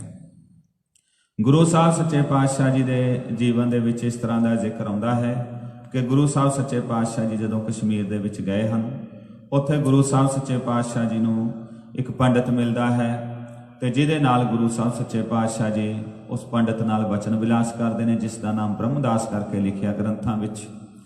ਤੇ ਉਹ ਆਪਣੇ ਨਾਲ ਇੱਕ ਕਿਤਾਬਾਂ ਦਾ ਭਰਿਆ ਹੋਇਆ ਗੱਡਾ ਰੱਖਦਾ ਸੀ ਤੇ ਉਹਦੀਆਂ ਕਿਤਾਬਾਂ ਇੰਨੀਆਂ ਉਹਦੇ ਕੋਲ ਕਿਵੇਂ ਸਨ, ਉਹਦਾ ਕਾਰਨ ਇਹ ਸੀ, ਜਿੱਥੇ ਵੀ ਕਿਤੇ ਉਹਨੂੰ ਪਤਾ ਲੱਗਦਾ ਸੀ ਕੋਈ ਵਿਦਵਾਨ ਬੰਦਾ ਹੈ, ਕਿ ਉਹਨਾਂ ਸਮਿਆਂ ਦੇ ਵਿੱਚ ਹੱਥਾਂ ਨਾਲ ਲਿਖੀਆਂ ਹੋਈਆਂ ਕਿਤਾਬਾਂ ਹੁੰਦੀਆਂ ਸੀ, ਕਿਸੇ ਕੋਲ ਇੱਕ ਗ੍ਰੰਥ ਹੋਣਾ, ਕਿਸੇ ਕੋਲ ਦੋ ਹੋਣੇ, ਤੇ ਉਹਨੇ ਉਹ ਬੰਦੇ ਕੋਲ ਜਾ ਕੇ ਉਹਦੇ ਕੋਲ ਕਹਿਣਾ ਮੇਰੇ ਨਾਲ ਸ਼ਾਸਤਰਾਰਥ ਕਰ, ਭਾਵ ਧਰਮ ਦੇ ਕਿਸੇ ਵਿਸ਼ੇ ਤੇ ਮੇਰੇ ਨਾਲ ਵਿਚਾਰ ਕਰ। ਜੇ ਤਾਂ ਤੂੰ ਜਿੱਤ ਗਿਆ ਤਾਂ ਮੈਂ ਆਪਣੀਆਂ ਕਿਤਾਬਾਂ ਤੈਨੂੰ ਦੇ ਦੇਵਾਂਗਾ, ਜੇ ਮੈਂ ਜਿੱਤ ਗਿਆ ਤੂੰ ਆਪਣੀਆਂ ਕਿਤਾਬਾਂ ਤੇ ਗ੍ਰੰਥ ਮੈਨੂੰ ਦੇ ਦੇਵੀਂ। ਤਾਂ ਇਦਾਂ ਧੱਕੇ ਦੇ ਨਾਲ ਸ਼ਾਸਤਰਾਰਥ ਕਰਦਾ ਸੀਗਾ ਤੇ ਲੋਕਾਂ ਨੂੰ ਹਰਾ ਦਿੰਦਾ ਸੀ ਤੇ ਉਹਨਾਂ ਦੀਆਂ ਕਿਤਾਬਾਂ ਆਪ ਲੈ ਲੈਂਦਾ ਸੀ। ਇਦਾਂ ਕਰਕੇ ਇਹਦੇ ਕੋਲ ਬਹੁਤ ਕਿਤਾਬਾਂ ਤੇ ਗ੍ਰੰਥ ਇਕੱਠੇ ਹੋ ਚੁੱਕੇ ਸਨ। ਪੂਰੇ ਇਲਾਕੇ ਦੇ ਵਿੱਚ ਇਹਦਾ ਨਾਮ ਹੋ ਚੁੱਕਿਆ ਸੀ। ਦੁਨੀਆ ਮੰਨਦੀ ਸੀ ਕਿ ਬਹੁਤ ਵੱਡਾ ਵਿਦਵਾਨ ਹੈ। ਇਹਦਾ ਨਾਮ ਸੁਣ ਕੇ ਬਹੁਤੇ ਲੋਕੀ ਇਹਦੇ ਪੈਰੀਂ ਪੈ ਜਾਂਦੇ ਸੀ ਕਿ ਸਾਨੂੰ ਬਖਸ਼ ਦੇ, ਤੂੰ ਬੜਾ ਵੱਡਾ ਵਿਦਵਾਨ ਹੈ। ਤੋ ਇਦਾਂ ਇਹਨੇ ਕਿਤਾਬਾਂ ਇਕੱਠੀਆਂ ਕੀਤੀਆਂ ਸੀ, ਗ੍ਰੰਥ ਇਕੱਠੇ ਕੀਤੇ ਸਨ। ਸਮਾਂ ਬਣਿਆ, ਗਰੀਬ ਨਵਾਜ ਪਹਿਲੇ ਪਾਤਸ਼ਾਹ ਮਟਨ ਪਹੁੰਚੇ, ਕਸ਼ਮੀਰ ਦੇ ਇਲਾਕੇ 'ਚ ਪਹੁੰਚੇ ਤੇ ਗੁਰੂ ਸੱਚੇ ਪਾਤਸ਼ਾਹ ਮਹਾਰਾਜ ਜੀ ਨੇ ਜਦੋਂ ਉੱਥੇ ਪ੍ਰਚਾਰ ਕੀਤਾ, ਇਹਨੂੰ ਪਤਾ ਲੱਗਿਆ ਵੀ ਕੋਈ ਸਾਧੂ ਮਹਾਤਮਾ ਆਇਆ ਹੈ, ਤੇ ਗੁਰੂ ਸਾਹਿਬ ਵੀ ਆਪਣੇ ਕੋਲ ਇੱਕ ਪੋਥੀ ਰੱਖਦੇ ਹੁੰਦੇ ਸੀਗੇ, ਜਿਸ ਪੋਥੀ ਦੇ ਵਿੱਚ ਗੁਰੂ ਸਾਹਿਬ ਜੀ ਨੇ ਬਾਣੀ, ਸ਼ਬਦ, ਭਗਤਾਂ ਦੀ ਬਾਣੀ, ਜਿੱਥੇ ਜਿੱਥੇ ਗਏ ਮਹਾਂਪੁਰਸ਼ਾਂ ਦੀ ਬਾਣੀ ਨੋਟ ਕਰਦੇ ਸੀ ਤੇ ਆਪਣੀ ਵੀ ਬਾਣੀ ਜੋ ਗੁਰੂ ਸਾਹਿਬ ਸੱਚੇ ਪਾਤਸ਼ਾਹ ਸਮੇਂ-ਸਮੇਂ ਉਚਾਰਦੇ ਨੋਟ ਕਰਦੇ ਸਨ। ਇਹਨੂੰ ਵੀ ਪਤਾ ਲੱਗਿਆ, ਇਹ ਆਇਆ ਕਿ ਮੈਂ ਗੁਰੂ ਸਾਹਿਬ ਦੇ ਨਾਲ, ਇਹਨਾਂ ਦੇ ਨਾਲ ਜਿਹੜੇ ਸਾਧੂ ਮਹਾਤਮਾ ਆਏ ਨੇ ਵਿਚਾਰ ਕਰਾਂ ਤੇ ਵਿਚਾਰ ਕਰਕੇ ਇਹਨਾਂ ਨੂੰ ਹਰਾਵਾਂ, ਜੋ ਇਹਨੂੰ ਆਦਤ ਪੈ ਚੁੱਕੀ ਸੀ। ਗੁਰੂ ਸਾਹਿਬ ਜੀ ਜਿਹੜੀ ਬਾਣੀ ਦੀ ਪੋਥੀ ਰੱਖਦੇ ਸੀ, ਭਾਈ ਗੁਰਦਾਸ ਜੀ ਨੇ ਉਹਦਾ ਹਵਾਲਾ ਆਪਣੀ ਬਾਣੀ ਦੇ ਵਿੱਚ ਦਿੱਤਾ ਹੈ। ਜਦੋਂ ਗੁਰੂ ਸਾਹਿਬ ਮੱਕੇ ਗਏ ਨੇ, ਚੌਥੀ ਉਦਾਸੀ ਕਹਿ ਲਈਏ, ਤੇ ਗੁਰੂ ਸਾਹਿਬ ਜੀ ਉਸ ਵੇਲੇ ਆਸਾ ਹੱਥ ਕਿਤਾਬ ਕੱਛ ਪੂਜਾ ਵਾਂਗ ਮਸੱਲਾ ਧਾਰੀ। ਗੁਰੂ ਸਾਹਿਬ ਦੇ ਹੱਥ ਵਿੱਚ ਆਸਾ, ਅਸ, ਵਰਸ਼ਾ, ਡੰਡਾ ਜਾਂ ਸੋਟਾ ਸੀਗਾ। ਕਿਤਾਬ ਕੱਛ, ਜਿਹੜਾ ਕੱਛ ਗੁਰੂ ਸਾਹਿਬ ਦੇ ਬੈਗ ਹੁੰਦਾ ਸੀ, ਉਹਦੇ ਵਿੱਚ ਗੁਰੂ ਸਾਹਿਬ ਦੀ ਕਿਤਾਬ ਸੀ, ਪੋਥੀ ਸੀਗੀ। ਤੋ ਇਦਾਂ ਗੁਰੂ ਸਾਹਿਬ ਇੱਕ ਸੈਂਚੀ ਪੋਥੀ 'ਚ ਆਪਣੀ ਬਾਣੀ ਲਿਖਦੇ ਰਹਿੰਦੇ ਸਨ। ਤੋ ਇਹ ਗੁਰੂ ਸਾਹਿਬ ਦੇ ਨਾਲ ਵਿਚਾਰ ਕਰਨ ਆਇਆ। ਗੁਰੂ ਸਾਹਿਬ ਜੀ ਦੇ ਨਾਲ ਜਦੋਂ ਵਿਚਾਰ ਕੀਤੀ, ਗੁਰੂ ਸਾਹਿਬ ਜੀ ਨੇ ਇਹਦੇ ਨਾਲ ਗੱਲਬਾਤ ਕੀਤੀ ਵੀ ਦੇਖ, ਇਹ ਜਿੰਨਾ ਕੁਝ ਤੂੰ ਚੁੱਕੀ ਫਿਰਦਾ, ਮੈਂ ਤਾਂ ਤੇਰੇ ਤੋਂ ਇੱਕ ਗੱਲ ਪੁੱਛਣੀ ਆ। ਇਹਨੇ ਬੜੀਆਂ ਗੱਲਾਂ ਕੀਤੀਆਂ, ਇੱਧਰ ਦੀਆਂ ਉੱਧਰ ਦੀਆਂ, ਮੇਰੇ ਨਾਲ ਸ਼ਾਸਤਰਾਰਥ ਕਰੋ। ਸ਼ਾਸਤਰਾਰਥ ਹੁੰਦਾ ਹੈ ਵੀ ਇੱਕ ਵਿਸ਼ਾ ਲੈ ਲੈਣਾ, ਉਸ ਵਿਸ਼ੇ ਤੇ ਇੱਕ ਨੇ ਉਹਦਾ ਖੰਡਨ ਕਰਨਾ ਵੀ ਇਦਾਂ ਹੋ ਸਕਦਾ, ਦੂਜੇ ਨੇ ਕਹਿਣਾ ਵੀ ਇਦਾਂ ਨਹੀਂ ਹੋ ਸਕਦਾ। ਮੰਨ ਲਓ ਇੱਕ ਵਿਸ਼ਾ ਲੈ ਲਿਆ ਵੀ ਰੱਬ ਪਰਮਾਤਮਾ ਸਾਰੀ ਸ੍ਰਿਸ਼ਟੀ 'ਚ ਵਸਿਆ ਹੋਇਆ, ਦੂਜਾ ਕਹੇਗਾ ਵੀ ਨਹੀਂ, ਸ੍ਰਿਸ਼ਟੀ 'ਚ ਨਹੀਂ ਵਸਿਆ ਹੋਇਆ, ਉਹ ਇੱਕ ਵੱਖਰੀ ਥਾਂ ਤੇ ਨਿਰਲੇਪ ਬੈਠਾ। ਹੁਣ ਜਿਹੜਾ ਕਹਿ ਰਿਹਾ ਵਸਿਆ ਹੋਇਆ, ਉਹਦੇ 'ਚ ਦਲੀਲਾਂ ਦੇਗਾ ਕਿ ਦੇਖੋ ਵੀ ਸਾਰੇ ਵਸਿਆ ਹੋਇਆ ਤਾਂ ਹੀ ਸਾਰਾ ਕੁਝ ਚੱਲ ਰਿਹਾ। ਜਿਹੜਾ ਦੂਜਾ ਪੱਖ ਲੈ ਰਿਹਾ, ਉਹ ਕਹਿੰਦਾ ਵੀ ਨਹੀਂ, ਸਾਰੇ ਨਹੀਂ ਵਸਿਆ ਹੋਇਆ। ਇਹਦਾ ਮਤਲਬ ਜੇ ਸਾਰਿਆਂ 'ਚ ਵਸਿਆ ਹੋਵੇ ਤਾਂ ਚੋਰਾਂ 'ਚ ਵੀ ਉਹ ਵਸਿਆ ਹੋਇਆ, ਉਹ ਠੱਗਾਂ 'ਚ ਵੀ ਵਸਿਆ ਹੋਇਆ। ਮਤਲਬ ਉਹਦੀਆਂ ਦਲੀਲਾਂ ਨੂੰ ਕੱਟਦਾ ਜਾਏਗਾ। ਜਿਹੜਾ ਜਿੱਤ ਗਿਆ ਫਿਰ ਉਹਨੂੰ ਦੂਜੇ ਅੱਗੇ ਸਿਰ ਝੁਕਾਉਣਾ ਪਏਗਾ ਤੇ ਆਪਣੇ ਗ੍ਰੰਥ ਉਹਨੂੰ ਦੇਣੇ ਪੈਣੇ ਆ। ਤਾਂ ਇਦਾਂ ਗੁਰੂ ਸਾਹਿਬ ਦੇ ਨਾਲ ਜਦੋਂ ਇਹਨੇ ਕਈ ਵਿਸ਼ੇ ਲੈਣੇ ਕੋਸ਼ਿਸ਼ ਕੀਤੀ, ਮਹਾਰਾਜ ਸੱਚੇ ਪਾਤਸ਼ਾਹ ਦੀ ਕਿਸੇ ਗੱਲ 'ਚ ਨਾ ਆਏ। ਅਖੀਰ ਗੁਰੂ ਸਾਹਿਬ ਸੱਚੇ ਪਾਤਸ਼ਾਹ ਕਹਿੰਦੇ, ਬ੍ਰਹਮਦਾਸ, ਮੈਂ ਤੇ ਤੇਰੇ ਨਾਲ ਇੱਕ ਗੱਲ ਕਰਨੀ ਹੈ ਵੀ ਜਿੰਨਾ ਕੁਝ ਤੂੰ ਆਪਣੇ ਕੋਲ ਇਕੱਠਾ ਕੀਤਾ ਹੈ, ਸਾਰਾ ਕੁਝ ਆ ਗ੍ਰੰਥਾਂ ਦੇ ਨਾਲ, ਠੀਕ ਹੈ, ਤੂੰ ਗੱਡੇ ਭਰੀ ਫਿਰਦਾ ਹੈ, ਤੇਰੇ ਘਰ 'ਚ ਵੀ ਪੁਸਤਕਾਂ ਕਿਤਾਬਾਂ ਹੋਣੀਆਂ, ਬਹੁਤ ਕੁਝ ਹੋਣਾ, ਪਰ ਅਸਲ ਗੱਲ ਇਹ ਹੈ ਵੀ ਇੰਨੇ ਗ੍ਰੰਥ ਪੜ੍ਹ ਕੇ, ਇੰਨੀ ਸਟੱਡੀ ਕਰਕੇ, ਇੰਨਾ ਕੁਝ ਕਰਕੇ, ਜੇ ਮਨੁੱਖ, ਜੇ ਇਨਸਾਨ ਇੱਕ ਗੱਲ ਨਾ ਸਮਝ ਸਕਿਆ ਤਾਂ ਉਹਦੇ ਪੜ੍ਹੇ ਦਾ ਕੋਈ ਫਾਇਦਾ ਨਹੀਂ। ਉਹ ਇੱਕ ਗੱਲ ਕਿਹੜੀ ਹੈ ਮੈਨੂੰ ਦੱਸ। ਇਹ ਉਲਝ ਗਿਆ ਵੀ ਹੁਣ ਉਹ ਇੱਕ ਗੱਲ ਕਿਹੜੀ ਹੈ। ਗੁਰੂ ਸਾਹਿਬ ਸੱਚੇ ਪਾਤਸ਼ਾਹ ਮਹਾਰਾਜ ਕਹਿੰਦੇ, ਉਹ ਇੱਕ ਗੱਲ ਹੈ ਕਿ ਜਿੰਨਾ ਕੁਝ ਪੜ੍ਹਿਆ ਹੈ, ਇਹ ਸਾਰਾ ਕੁਝ ਪੜ੍ਹ ਕੇ ਮੈਂ ਗਿਆਨ ਇਕੱਠਾ ਕੀਤਾ ਹੈ ਜਾਂ ਮੈਂ ਹੰਕਾਰ ਇਕੱਠਾ ਕੀਤਾ ਹੈ। ਆ ਗੱਲ ਹੈ, ਸਾਰਾ ਕੁਝ ਪੜ੍ਹ ਕੇ ਮੈਂ ਗਿਆਨ ਇਕੱਠਾ ਕੀਤਾ ਹੈ ਜਾਂ ਹੰਕਾਰ ਇਕੱਠਾ ਕੀਤਾ ਹੈ। ਜੇ ਤੇ ਸਾਰਾ ਕੁਝ ਪੜ੍ਹ ਕੇ, ਗ੍ਰੰਥ ਲੈ ਕੇ ਗਿਆਨ ਇਕੱਠਾ ਕੀਤਾ ਹੈ, ਫਿਰ ਤੇ ਉਹ ਮਨੁੱਖ ਰੱਬ ਦਾ ਰੂਪ ਬਣ ਗਿਆ। ਪਰ ਜੇ ਸਾਰਾ ਕੁਝ ਪੜ੍ਹ ਕੇ ਹੰਕਾਰ ਇਕੱਠਾ ਕੀਤਾ ਹੈ, ਫਿਰ ਇਹ ਗੱਡੇ ਕਿਤਾਬਾਂ ਦੇ ਭਰੇ ਹੋਏ ਨੇ, ਤੂੰ ਹੰਕਾਰ ਦੇ ਭਰੇ ਲੈ ਕੇ ਚੱਲਦਾ ਹੈ ਤੇ ਤੇਰੇ ਧਾਰਮਿਕ ਗ੍ਰੰਥਾਂ 'ਚ ਲਿਖਿਆ ਹੈ ਜਿਹਦੇ ਅੰਦਰ ਹੰਕਾਰ ਹੁੰਦਾ, ਉਹਨੂੰ ਨਿਰੰਕਾਰ ਦੀ ਸੋਝੀ ਕਦੇ ਨਹੀਂ ਹੋ ਸਕਦੀ। ਹਰ ਜਿਉ ਹੰਕਾਰ ਨਾ ਭਾਵੈ, ਭੇਦ ਕੂਕ ਸੁਣਾਵੈ। जिथे हंकार है उत्थे वो है ही नहीं, सच है ही नहीं, रब है ही नहीं।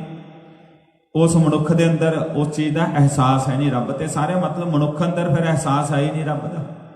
तो सारा कुछ करके उहदे भेद नूं नहीं समझिया भी मैं पढ़ना किस लई है, पढ़ना काहदे लई है। हुण जिस तरह अज भी आपां पढ़दे आ, अपने बच्चे पढ़ रहे हैं, तो अपना 100% ही ध्यान यह है कि बच्चा पढ़े, कोई प्रोफैशनल कोर्स करे, कोई स्किल डिवेलपमेंट का कोर्स करे, तो उहदे नाल ओह रोज़गार कमावे, रोटी कमावे, अर्निंग होवे, कमाई होवे, उस कमाई दे नाल अपना घर बनावे, ब्याह करे ते अगे अपना परिवार बनावे।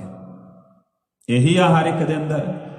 पढ़ाई दा, एजुकेशन दा मतलब अपने अंदर चानन पैदा करना नहीं है। इसे करके पंथ प्रसिद्ध कथावाचक ज्ञानी संत सिंह मस्कीन जी गल कहिंदे सन कि पुराने समय दे विच अनपढ़ लोकां नालों अजकल के समय विच पढ़े लिखे मूर्खां की गिनती ज़्यादा है। भाव वो अनपढ़ सन, भाव अखरी ज्ञान नहीं सी, पर बहुत गल्लां च सियाणप सीगी, जिंदगी च सियाणप सी। अज अखरी ज्ञान है पर जिंदगी च सियाणप दिखाई नहीं दिंदी है। कोई बिरला होएगा जिहदे अंदर सियाणप आएगी।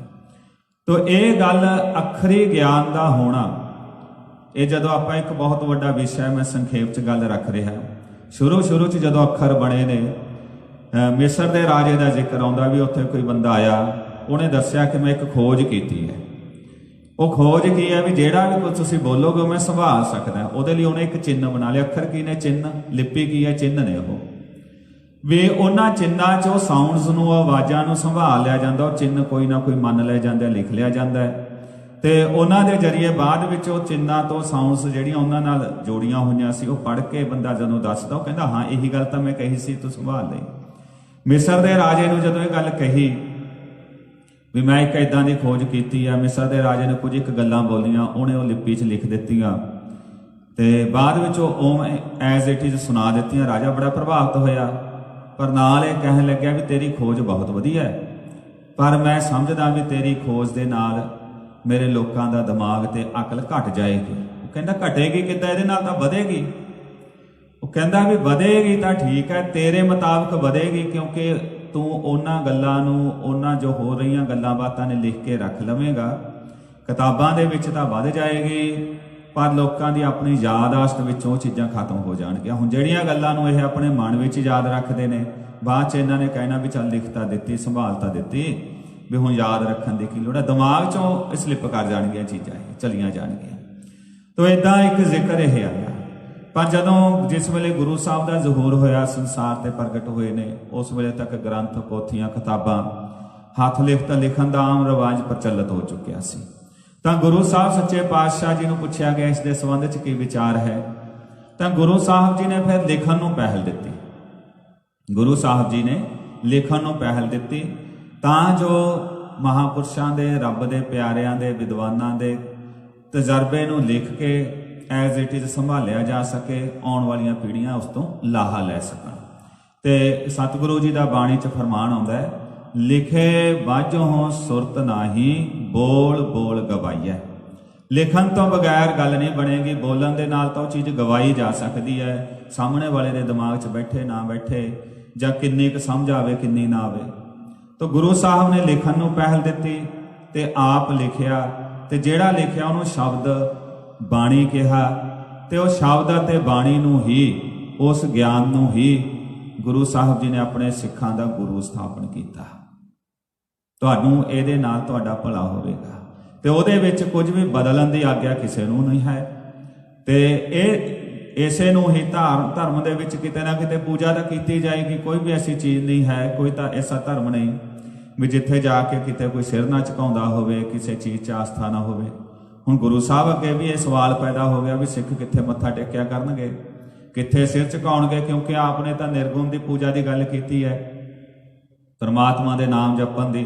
पर फिर भी मनुख नूं फिजिकली कोई ना कोई चीज़ तो चाहिदी है जिथे अपना सिर झुका सके, उहदे मन नूं कोई तरभासा बने, कोई ना कोई तो ऐसा भी कोई आप जी की फोटो, कोई मूर्ति, कोई प्रतिबिंब, कोई चिन्ह लै लईए इस तरह का।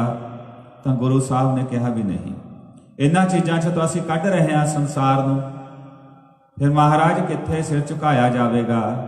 ਤਾਂ ਗੁਰੂ ਸਾਹਿਬ ਸੱਚੇ ਪਾਤਸ਼ਾਹ ਜੀ ਨੇ ਉਸ ਸ਼ਬਦ ਨੂੰ ਅੱਗੇ ਕਰ ਦਿੱਤਾ। ਫਿਰ ਇਹ ਸ਼ਬਦ, ਇਹ ਗਿਆਨ, ਇਹ ਲਿਖਿਆ ਹੋਇਆ ਖਜ਼ਾਨਾ, ਇਸ ਦੇ ਅੱਗੇ ਹੀ ਸਿਰ ਝੁਕਾਓ, ਇਸ ਦੇ ਅੱਗੇ ਹੀ ਆਪਣੀ ਮੱਤ ਨੂੰ ਨੀਵੀਂ ਕਰੋ, ਇਹਨੂੰ ਪੜ੍ਹਿਆ ਕਰੋ ਰੂਟੀਨ ਦੇ ਵਿੱਚ, ਜਿਹਨੂੰ ਨਿਤਨੇਮ ਕਹਿੰਦੇ ਆ। ਉਹਦਾ ਅਰਥ ਇਹੀ ਹੈ ਵੀ ਰੋਜ਼ਾਨਾ ਜੀਵਨ ਦੇ ਵਿੱਚ ਤੁਸੀਂ ਉਸ ਚੀਜ਼ ਨੂੰ ਲੈ ਕੇ ਆਉਣ ਦਾ ਯਤਨ ਕਰੋ, ਤਾਂ ਜੋ ਤੁਹਾਡੇ ਅੰਦਰੋਂ ਜੋ ਗੱਲਾਂ ਗੁਰੂ ਕੱਢਣੀਆਂ ਚਾਹੁੰਦਾ ਉਹ ਤੁਸੀਂ ਕੱਢ ਸਕੋ। ਜਿਹੜੀਆਂ ਗੱਲਾਂ ਗੁਰੂ ਚਾਹੁੰਦਾ ਵੀ ਜੀਵਨ 'ਚ ਹੋਣ, ਉਹ ਤੁਹਾਡੇ ਜੀਵਨ 'ਚ ਆਉਣ। ਸ਼ਬਦ ਨੂੰ ਸਦਾ ਹੀ ਅੰਗ ਸੰਗ ਰਹਿਣ ਵਾਲਾ ਗੁਰੂ ਅਸਥਾਪਨ ਕਰਕੇ, ਗੁਰ ਮੇਰੇ ਸੰਗ ਸਦਾ ਹੈ ਨਾਲੇ, ਸ਼ਬਦ ਨੂੰ ਹੀ ਬਾਣੀ ਗੁਰੂ, ਗੁਰੂ ਹੈ ਬਾਣੀ ਦੀ ਪਦਵੀ ਦੇ ਕਰਕੇ, ਸਤਿਗੁਰ ਸ਼ਬਦ ਉਜਾਰੋ ਦੀਪਾ, ਇਹ ਪਦਵੀ ਦੇ ਕਰਕੇ ਗੁਰੂ ਸਾਹਿਬ ਜੀ ਨੇ ਸਿੱਖ ਦਾ ਗੁਰੂ ਸਥਾਪਨ ਕੀਤਾ ਤੇ ਸਿੱਖ ਨੂੰ ਉਪਦੇਸ਼ ਕੀਤਾ ਵੀ ਇਹਨਾਂ ਦੇ ਅੱਗੇ ਤੁਸੀਂ ਸੀਸ ਝੁਕਾਉਣਾ ਹੈ, ਆਪਣੀ ਮੱਤ ਨੂੰ ਨੀਵੀਂ ਸਮਝਣਾ, ਸ਼ਬਦ ਨੂੰ ਵੱਡਾ ਸਮਝ ਕੇ ਇਹਦੇ ਤੋਂ ਗਿਆਨ ਲੈਣਾ ਹੈ। ਪਰ ਇਹ ਅੱਜ ਆਪਣੀ ਬਦਕਿਸਮਤੀ ਹੈ ਵੀ ਆਪਾਂ ਸ਼ਬਦ ਤੋਂ ਇਲਾਵਾ ਹੋਰਨਾਂ ਲੋਕਾਂ ਦੀ ਦੇਖਾ ਦੇਖੀ ਬਹੁਤ ਚੀਜ਼ਾਂ ਦੇ ਅੱਗੇ ਸਿਰ ਝੁਕਾਉਣ ਲੱਗ ਪਏ ਹਾਂ ਤੇ ਆਪਣੇ ਮਨ ਦੀਆਂ ਮੱਤਾਂ ਦੇ ਉੱਪਰ ਇੰਨੇ ਕੁ ਦ੍ਰਿੜ ਹੋ ਗਏ, ਜੇ ਕੋਈ ਸਾਨੂੰ ਸਮਝਾਉਣਾ ਤੇ ਕਹਿਣਾ ਵੀ ਚਾਹੇ, ਬਹੁਤੇ ਲੋਕ ਉਹਦੇ ਗਲ ਪੈਣ ਜਾਂਦੇ ਹਨ। ਨਿਸ਼ਾਨ ਗੁਰੂ ਦੀ ਨਿਸ਼ਾਨੀ ਹੈ ਗੁਰਦੁਆਰੇ ਦੀ, ਉਹਦਾ ਸਤਿਕਾਰ ਕਰਨਾ ਹੈ, ਪਰ ਅਸੀਂ ਨਿਸ਼ਾਨ ਸਾਹਿਬ ਨੂੰ ਮੱਥੇ ਟੇਕਣੇ, ਖੰਮਣੀਆਂ ਰੱਖੜੀਆਂ ਬੰਨਣੀਆਂ, ਨਿਸ਼ਾਨ ਸਾਹਿਬ ਤੇ ਦੀਵੇ ਲਾਉਣੇ, ਪਤਾ ਨਹੀਂ ਕੀ ਕੀ ਕੁਝ ਕਰਨ ਲੱਗ ਪਏ। ਅਸੀਂ ਗੁਰੂ ਸਾਹਿਬ ਨੇ ਕਿਸੇ ਦਰਖਤ ਨਾਲ ਆਪਣਾ ਘੋੜਾ ਬੰਨਿਆ ਸੀ, ਉਹ ਇੱਕ ਇਤਿਹਾਸਕ ਨਿਸ਼ਾਨੀ ਹੈ ਕਿ ਗੁਰੂ ਸਾਹਿਬ ਨੇ ਇੱਥੇ ਚਰਨ ਪਾਏ ਸਨ ਤੇ ਉਹ ਜਗ੍ਹਾ ਦੀ ਸੰਭਾਲ ਕਰਨੀ ਸੀ ਤੇ ਆਪਣੇ ਅੰਦਰ ਗੁਰੂ ਦਾ ਪਿਆਰ ਪੈਦਾ ਕਰਨਾ ਸੀ। ਪਰ ਅੱਜ ਉਹਨੇ ਹੀ ਜੰਡਾਂ ਨੂੰ, ਉਹਨੇ ਹੀ ਦਰਖਤਾਂ ਨੂੰ ਮੱਥੇ ਤੇ ਮੱਥੇ, ਤਾਗੇ, ਤਵੀਤ, ਪਤਾ ਨਹੀਂ ਕੀ ਕੀ ਕੁਝ ਕੀਤਾ ਜਾ ਰਿਹਾ ਹੈ ਤੇ ਪ੍ਰਬੰਧਕਾਂ ਨੇ ਹਟਾਉਣ ਦੀ ਥਾਂ ਤੇ ਉੱਥੇ ਗੋਲਕ ਰੱਖ ਦਿੱਤੀ, ਮਾਇਆ ਇਹਦੇ ਚ ਪਾ ਦਿਓ ਤੇ ਲੋਕਾਂ ਦੀ ਦ੍ਰਿੜਤਾ ਨੂੰ ਹੋਰ, ਜਿਹੜੀ ਮਨਮਤ ਸੀ ਉਹਨੂੰ ਹੋਰ ਦ੍ਰਿੜ ਕਰਨ ਵਿੱਚ ਸਹਿਯੋਗ ਦਿੱਤਾ। ਤੋ ਇਹ ਬਹੁਤ ਗੱਲਾਂ ਨੇ, ਕੇਵਲ ਇੱਕ ਦੋ ਨਹੀਂ ਹਨ। ਗੁਰੂ ਸਾਹਿਬ ਦੀਆਂ ਨਿਸ਼ਾਨੀਆਂ ਬਹੁਤ ਥਾਵਾਂ ਤੇ ਪਈਆਂ, ਉਹਨਾਂ ਦੇ ਦਰਸ਼ਨ ਕਰਾਏ ਜਾਂਦੇ, ਉਹਨਾਂ ਨੂੰ ਵੀ ਇੰਨੇ ਜ਼ਿਆਦਾ ਮੱਥੇ। ਇਹ ਠੀਕ ਹੈ, ਜੋ ਸਾਨੂੰ ਪਿਆਰਾ ਹੁੰਦਾ, ਪਿਆਰੇ ਦੀਆਂ ਚੀਜ਼ਾਂ ਸਾਨੂੰ ਪਿਆਰੀਆਂ ਲੱਗਦੀਆਂ ਨੇ, ਪਰ ਮੂਲ ਛੋੜ ਗੁਰੂ ਨੂੰ ਛੱਡ ਕੇ ਜੇ ਉਹ ਚੀਜ਼ਾਂ ਤੇ ਤੁਸੀਂ ਉਲਝ ਗਏ, ਫਿਰ ਗੁਰੂ ਨਾਲ ਕੌਣ ਜੁੜੇਗਾ ਬਈ? ਬਾਣੀ ਨਾਲ ਕੌਣ ਜੁੜੇਗਾ? ਫਿਰ ਗੁਰਬਾਣੀ ਦੀ ਸ੍ਰੇਸ਼ਟਾਈ ਕੀ ਰਹਿ ਗਈ? ਵਿਲੱਖਣਤਾ ਕੀ ਰਹਿ ਗਈ? ਮਹਾਨਤਾ ਕੀ ਰਹਿ ਗਈ? ਤੋ ਇਹ ਮਹਾਨਤਾ ਤੇ ਵਿਲੱਖਣਤਾ ਕਾਇਮ ਰੱਖਣੀ ਹੈ, ਜੋ ਪਦਵੀ ਹੈ ਉਹਨੂੰ ਆਪਾਂ ਕਾਇਮ ਰੱਖਣਾ ਹੈ, ਸੀਸ ਸਿਰ ਗੁਰੂ ਦੇ ਅੱਗੇ ਹੀ ਝੁਕਾਉਣਾ ਹੈ। ਤੋ ਸਮਾਂ ਹੋ ਰਿਹਾ, ਮੈਂ ਸੰਖੇਪ ਰੱਖਾਂ। ਤੋ ਗੁਰੂ ਸਾਹਿਬ ਸੱਚੇ ਪਾਤਸ਼ਾਹ ਗਰੀਬ ਨਵਾਜ ਗੁਰੂ ਨਾਨਕ ਸਾਹਿਬ ਨੇ ਸ਼ਬਦ ਤੇ ਬਾਣੀ ਦੀ ਗੱਲ ਸਿੱਖ ਦੇ ਜੀਵਨ 'ਚ ਲੈ ਕੇ ਆਂਦੀ ਹੈ ਕਿ ਤੂੰ ਇਹਨੂੰ ਪੜ੍ਹਨਾ ਹੈ।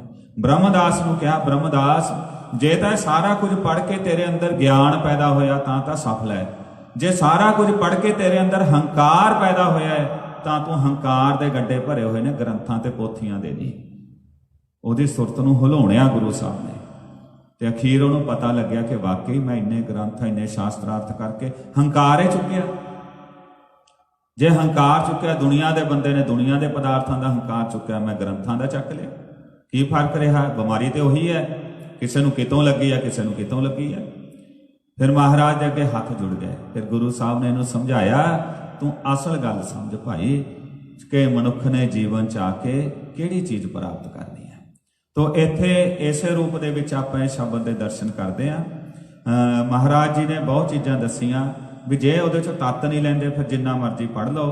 ਪੜ੍ਹ ਗੱਡੀ ਲੱਦੀ ਲੈ ਬਹੁ ਵਚਨ ਦੇ ਵਿੱਚ, ਪੜ੍ਹ ਭਰੀ ਹੈ ਸਾਥ, ਪੜ੍ਹ ਬੇੜੀ ਪਾਈ ਹੈ, ਪੜ੍ਹ ਗੱਡੀਆਂ ਹੈ ਖਾਤ, ਪੜੀਆਂ ਹੈ ਜੇਤੇ ਬਰਸ, ਪੜੀਆਂ ਹੈ ਜੇਤੇ ਮਾਸ ਕਹੀਏ ਮਹੀਨੇ, ਮਾਸ ਤੋਂ ਅਰਥ ਦੂਜਾ ਮਾਸ ਨਹੀਂ, ਮਾਸ ਤੋਂ ਅਰਥ ਮਹੀਨੇ। ਪੜੀ ਹੈ ਜੇਤੀ ਆਰਜਾ ਕਹਿੰਦੇ ਨੇ ਉਮਰ, ਜਿੰਨੀ ਮਰਜ਼ੀ ਉਮਰ ਪੜ੍ਹਦੇ ਰਹੋ। ਪੜੀਆਂ ਹੈ ਜੇਤੇ ਸਾਸ ਸਵਾਸ। ਨਾਨਕ, ਇੱਥੇ ਵਿਸ਼ਰਾਮ ਦੇਣਾ ਥੋੜਾ ਜਿਹਾ। ਨਾਨਕ ਲੇਖੈ ਇੱਕ ਗੱਲ, ਹੇ ਨਾਨਕ ਲੇਖੇ ਵਿੱਚ ਇੱਕ ਗੱਲ ਹੀ ਹੈ ਕਿ ਉਪਰੋਕਤ ਜਿਹੜਾ ਪੜਿਆ ਉਹਦੇ ਚੋਂ ਪ੍ਰਾਪਤ ਕੀ ਕੀਤਾ ਆਪਾਂ ਨੇ? ਹੰਕਾਰ ਪ੍ਰਾਪਤ ਕੀਤਾ ਜਾਂ ਗਿਆਨ ਪ੍ਰਾਪਤ ਕੀਤਾ? ਹੋਰ ਹਉਮੈ ਝਖਣਾ ਝਾਕ, ਜੇ ਨਹੀਂ ਗਿਆਨ ਲਿਆ, ਹੋਰ ਜਿੰਨਾ ਵੀ ਕੁਝ ਆਪਾਂ ਕਰ ਰਹੇ ਹਾਂ ਇਹ ਹਉਮੈ 'ਚ ਝੱਖ ਮਾਰਨ ਤੋਂ ਇਲਾਵਾ ਕੁਝ ਵੀ ਨਹੀਂ ਹੈ।